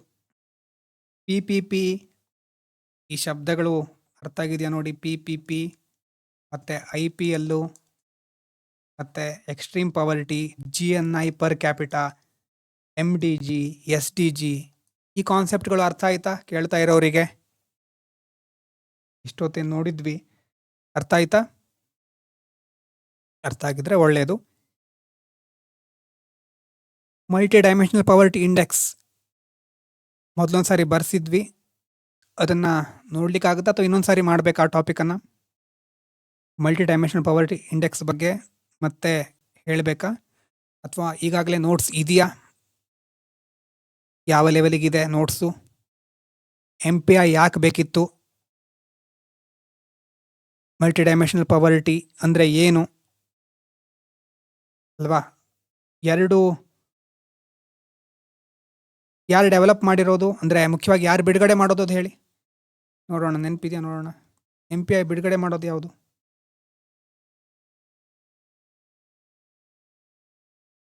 ಡೆವಲಪ್ಡ್ ಬೈ ಯಾವ್ದು? UNDP. ಹೌದು, UNDP ಜೊತೆ ಇನ್ನೊಂದಿದೆ, UNDP ಜೊತೆ, yes correct, OPHI, Oxford ಪವರ್ಟಿ and human development initiative. Correct.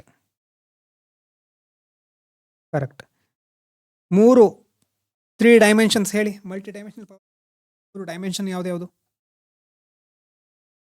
3 dimensions. OPHI ಮೇಲ್ಗಡೆ 3 ಡೈಮೆನ್ಷನ್ಸ್ ಯಾವ್ದು? ಕರೆಕ್ಟ್. ಹೆಲ್ತಲ್ಲಿ ಯಾವ್ದ್ಯಾವ್ದು ಇರುತ್ತೆ? ಹೆಲ್ತಲ್ಲಿ ನ್ಯೂಟ್ರಿಷನ್ ಬರುತ್ತೆ, ಚೈಲ್ಡ್ ಮಾರ್ಟಾಲಿಟಿ ಬರುತ್ತೆ. ಎಜುಕೇಷನಲ್ಲಿ ಹೆಲ್ತ್ ಆಯಿತು, ಆಮೇಲೆ ಎಜುಕೇಷನಲ್ಲಿ ಇಯರ್ಸ್ ಆಫ್ ಸ್ಕೂಲಿಂಗ್ ಬರುತ್ತೆ, ಅಟೆಂಡೆನ್ಸ್ ಬರುತ್ತೆ, ಸ್ಕೂಲಿಂಗು, ಎಸ್. ನೆಕ್ಸ್ಟ್ 3ನೇದು ಸ್ಟ್ಯಾಂಡರ್ಡ್ ಆಫ್ ಲಿವಿಂಗ್ ಅಲ್ವಾ? ಎಸ್.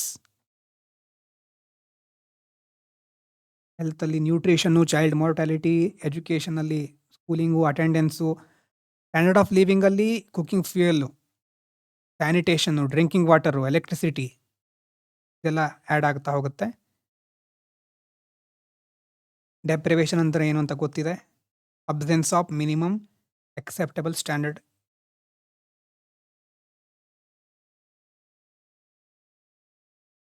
ಡೆಪ್ರಿವೇಷನ್ ಅಂತಂದರೆ ಬೇಸಿಕ್ ಆಗಿ ಬೇಕಾಗಿರೋದು ಇಲ್ಲದೆ ಇರೋದು. ಆ ಟರ್ಮ್ ಸಹ ಅಲ್ಲಿ ಒಂದೊಂದು ಸಾರಿ ಮೆನ್ಷನ್ ಆಗ್ತಾ ಇರುತ್ತೆ ಕ್ವಶನ್ಗಳಲ್ಲಿ, ಅದು ಗೊತ್ತಿರಲಿ. ಮತ್ತು MPIಯಲ್ಲಿ ವೇಟ್ಸ್ ಇದೆ. MPIಯನ್ನು ಇನ್ನೂ ಸ್ವಲ್ಪ ಡೀಟೇಲ್ ಆಗಿ ಸ್ಟಡಿ ಮಾಡಿ. ಹೆಲ್ತಿಗೆ ಎಷ್ಟು % ಅಥವಾ ಎಷ್ಟು ವೇಟ್ ಇದೆ? 1/3. ಮತ್ತು ಎಜುಕೇಷನ್ ಅದಕ್ಕೆ 1/3 ವೇಟ್ ಇದೆ. ಸ್ಟ್ಯಾಂಡರ್ಡ್ ಆಫ್ ಲಿವಿಂಗಿಗೂ 1/3 ಇದೆ, 3ರಲ್ಲಿ 1ನೇ ಭಾಗ ಅಲ್ವಾ? ಆ ಇಂಡಿಕೇಟರ್ಗಳಿಗೂ ಬೇರೆ ಬೇರೆ ಡೈಮೆನ್ಷನ್ಸ್ ವೇಟ್ ಇದೆ. ಸೊ ಯಾವುದೇ ಒಂದೇ ಇಂಡಿಕೇಟರಿಂದ ನಾವು ಎಲ್ಲವನ್ನು ಅಳಿಲಿಕ್ಕಾಗೋದಿಲ್ಲ ಅಂತ. ಎಸ್, ಮಲ್ಟಿ ಡೈಮೆನ್ಷನಲ್ ಪವರ್ಟಿ ಮುಖ್ಯವಾಗಿ ಆ ರೀತಿ ಹೆಲ್ಪ್ ಮಾಡ್ತಾ ಹೋಗುತ್ತೆ. 33.3%. ಎಸ್. ನಿಮಗೆ ಮತ್ತೆ ಎಕ್ಸ್ಟ್ರಾ ಅಪ್ಡೇಟ್ ಮಾಡ್ಕೋಬೇಕಾದ್ರೆ ಇಂಡಿಯಾದ್ದು ವರ್ಷ ವರ್ಷ ಎಷ್ಟು ಯಾವ ರೀತಿ MPI ಬದಲಾಗ್ತಾ ಇದೆ. ಭಾರತದಲ್ಲಿ ಅದನ್ನು ಡೆವಲಪ್ ಮಾಡೋರು ಯಾರು ಗೊತ್ತಿದೆ, ನೀತಿ ಆಯೋಗ ಅಲ್ವಾ? ಎಸ್, ನೀತಿ ಆಯೋಗ. ಮತ್ತೆ ಭಾರತದಲ್ಲಿ 2 ಎಕ್ಸ್ಟ್ರಾ ಅಡಿಷನಲ್ ಇಂಡಿಕೇಟರ್ ಇದೆ. 10 ಗ್ಲೋಬಲ್ ಇಂಡಿಕೇಟರು. MPIದು ಟೋಟಲ್ ಇಂಡಿಕೇಟರ್ ಗ್ಲೋಬಲ್ ಲೆವೆಲಲ್ಲಿ 10. ಇಂಡಿಯಾದು 2 ಎಕ್ಸ್ಟ್ರಾ ಇದೆ. ಮ್ಯಾಟರ್ನಲ್ ಹೆಲ್ತ್ ಮತ್ತೆ ಬ್ಯಾಂಕ್ ಅಕೌಂಟ್ ಅಂತ. ಇದು 2 ಎಕ್ಸ್ಟ್ರಾ ಆ್ಯಡ್ ಮಾಡ್ತಾರೆ ಭಾರತದಲ್ಲಿ. ಎಸ್, ಮ್ಯಾಟರ್ನಲ್ ಹೆಲ್ತ್ ಮತ್ತೆ ಬ್ಯಾಂಕ್ ಅಕೌಂಟ್. ಸೊ ಭಾರತದಲ್ಲಿ ಒಟ್ಟು ಇಂಡಿಕೇಟರ್ಸು 12 ಇದೆ. ವ್ಯಾಲಿ ಇಂಡಿಕೇಟರ್ಸ್ ಇದೆ. 10 ಜಾಗತಿಕ ಮಟ್ಟದ್ದು, ಭಾರತದ್ದು 12. ಯಾಕಂದ್ರೆ ನಮ್ಮ ದೇಶದಲ್ಲಿ ಮ್ಯಾಟರ್ನಲ್ ಹೆಲ್ತ್ ಇದ್ರೇನೆ ಇನ್ಫ್ಯಾಂಟ್ ಸರ್ವೈವ್ ಆಗೋದು, ನ್ಯೂಟ್ರಿಷನ್ ಇರೋದು, ಫ್ಯಾಮಿಲಿ ವೆಲ್ಫೇರ್ ಇರೋದು. ಬ್ಯಾಂಕ್ ಅಕೌಂಟ್ ಇದ್ರೆ ಮಾತ್ರ ಫಿನಾನ್ಷಿಯಲ್ ಇನ್ಕ್ಲೂಷನ್ನು ಅಲ್ಲಿ ಕನೆಕ್ಟ್ ಆಗುತ್ತೆ. DBT ಅಲ್ವಾ, ನಾವು ನೋಡಿದ್ವಿ ಅದನ್ನು. ಸೇವಿಂಗ್ಸು ಅಲ್ಲಿ ಕನೆಕ್ಟ್ ಆಗ್ತಾ ಹೋಗುತ್ತೆ. ನೆಕ್ಸ್ಟ್, ಇಲ್ಲಿ ಇದಕ್ಕೆ ಸಂಬಂಧಪಟ್ಟ ಹಾಗೆ ಸರ್ವೆಗಳನ್ನು ನೀವು ಮೆನ್ಷನ್ ಮಾಡಬೇಕು ಆನ್ಸರಲ್ಲಿ ಅಂತಂದರೆ ನ್ಯಾಷನಲ್ ಫ್ಯಾಮಿಲಿ ಹೆಲ್ತ್ ಸರ್ವೆ ಬಹಳ ಇಂಪಾರ್ಟೆಂಟ್. ಇದು ಲಾರ್ಜ್ ಸ್ಕೇಲಲ್ಲಿ ಆಗುವಂಥ ಸರ್ವೆ. ಹೆಲ್ತು, ನ್ಯೂಟ್ರಿಷನ್, ಎಜುಕೇಷನ್ ಬಗ್ಗೆ, ಲಿವಿಂಗ್ ಕಂಡೀಷನ್ ಬಗ್ಗೆ ಇದು ಡೇಟಾವನ್ನು ಕೊಡುತ್ತೆ. ಇದರ ಡೇಟಾಗಳನ್ನು ನಾವು ತುಂಬ ಯೂಸ್ ಮಾಡ್ಕೊಳ್ತೇವೆ ಸೊಸೈಟಿ, ಸೋಷಿಯಲ್ ಜಸ್ಟಿಸ್, ಇಕನಾಮಿಯಲ್ಲಿ. NFHS ಸರ್ವೆ ಬಹಳ ಇಂಪಾರ್ಟೆಂಟ್, ಮಾರ್ಕ್ ಮಾಡಿ ಇಟ್ಕೊಳ್ಳಿ. ಅದರ ಡೇಟಾ ಬಹಳ ಇಂಪಾರ್ಟೆಂಟು, ಎಲ್ಲ ಕಡೆ ಬೇಕೇ ಬೇಕು.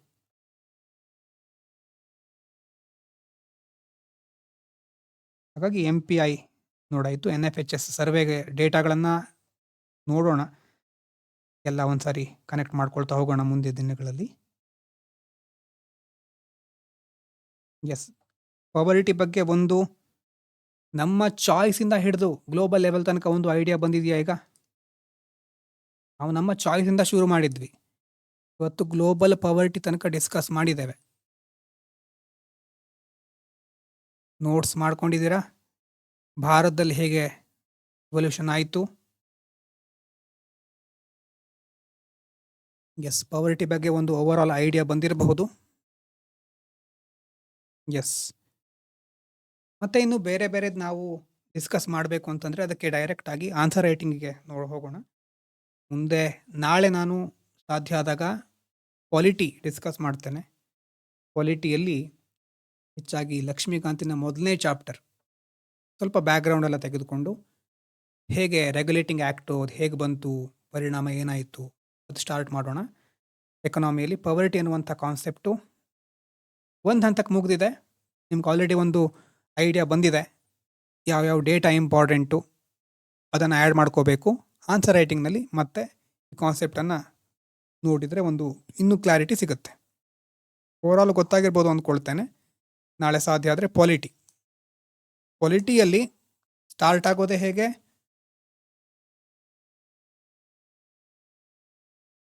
ಯಾವುದು ಸ್ಟಾರ್ಟಿಂಗ್ ಪೇಜ್ ನಂಬರ್ 1 ಶೋ ಮಾಡಿ ಅಂತಂದರೆ ಎಲ್ಲಿ ನಿಮ್ದು ಲಾಸ್ಟ್ ಎಲ್ಲಿ ಬರ್ಕೊಂಡಿದ್ದೀರಿ ಅಂತ ಹೇಳಿ.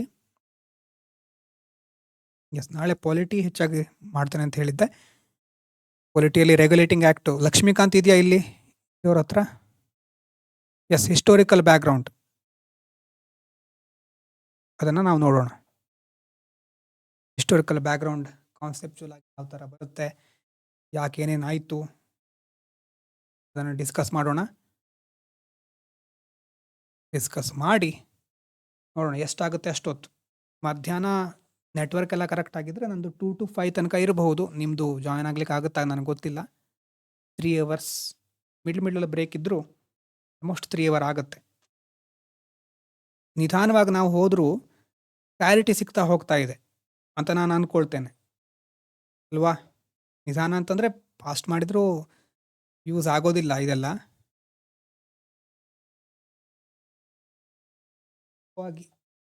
ಕರೆಕ್ಟಾಗಿ ನೋಟ್ಸ್ ಮಾಡ್ಕೊಳ್ತಾ ಹೋದರೆ ಒಳ್ಳೆಯದು. ನೆಟ್ವರ್ಕ್ ಇದ್ದರೆ ನಾನು ಖಂಡಿತ ಹೀಗೆ ಮಾಡಬೇಕು ಅಂತ ನಾನು ಯಾವಾಗಲೂ ಅಂದ್ಕೊಳ್ತೇನೆ. ನೋಡೋಣ. ಎಸ್, ಸ್ವಾತಿ ಅವರೇ ಇಲ್ಲಿ ಯಾವುದು ಬಿಟ್ಟೋಗಿದೆ ಗೊತ್ತಿಲ್ಲ ನಿಮ್ಮದು. ಸೆನ್ಸಸ್. ಓಕೆ, ನಾನು ಬೇರೆಯವರು ಲೆಫ್ಟ್ ಆಗಬಹುದು. ನಾಳೆ ಕಂಟಿನ್ಯೂ ಮಾಡೋಣ. Thank you so much. Polity ನಾಳೆ ಸ್ಟಾರ್ಟ್ ಮಾಡೋಣ. ಹಿಸ್ಟೋರಿಕಲ್ ಬ್ಯಾಕ್ಗ್ರೌಂಡಿಂದ. ಎಸ್.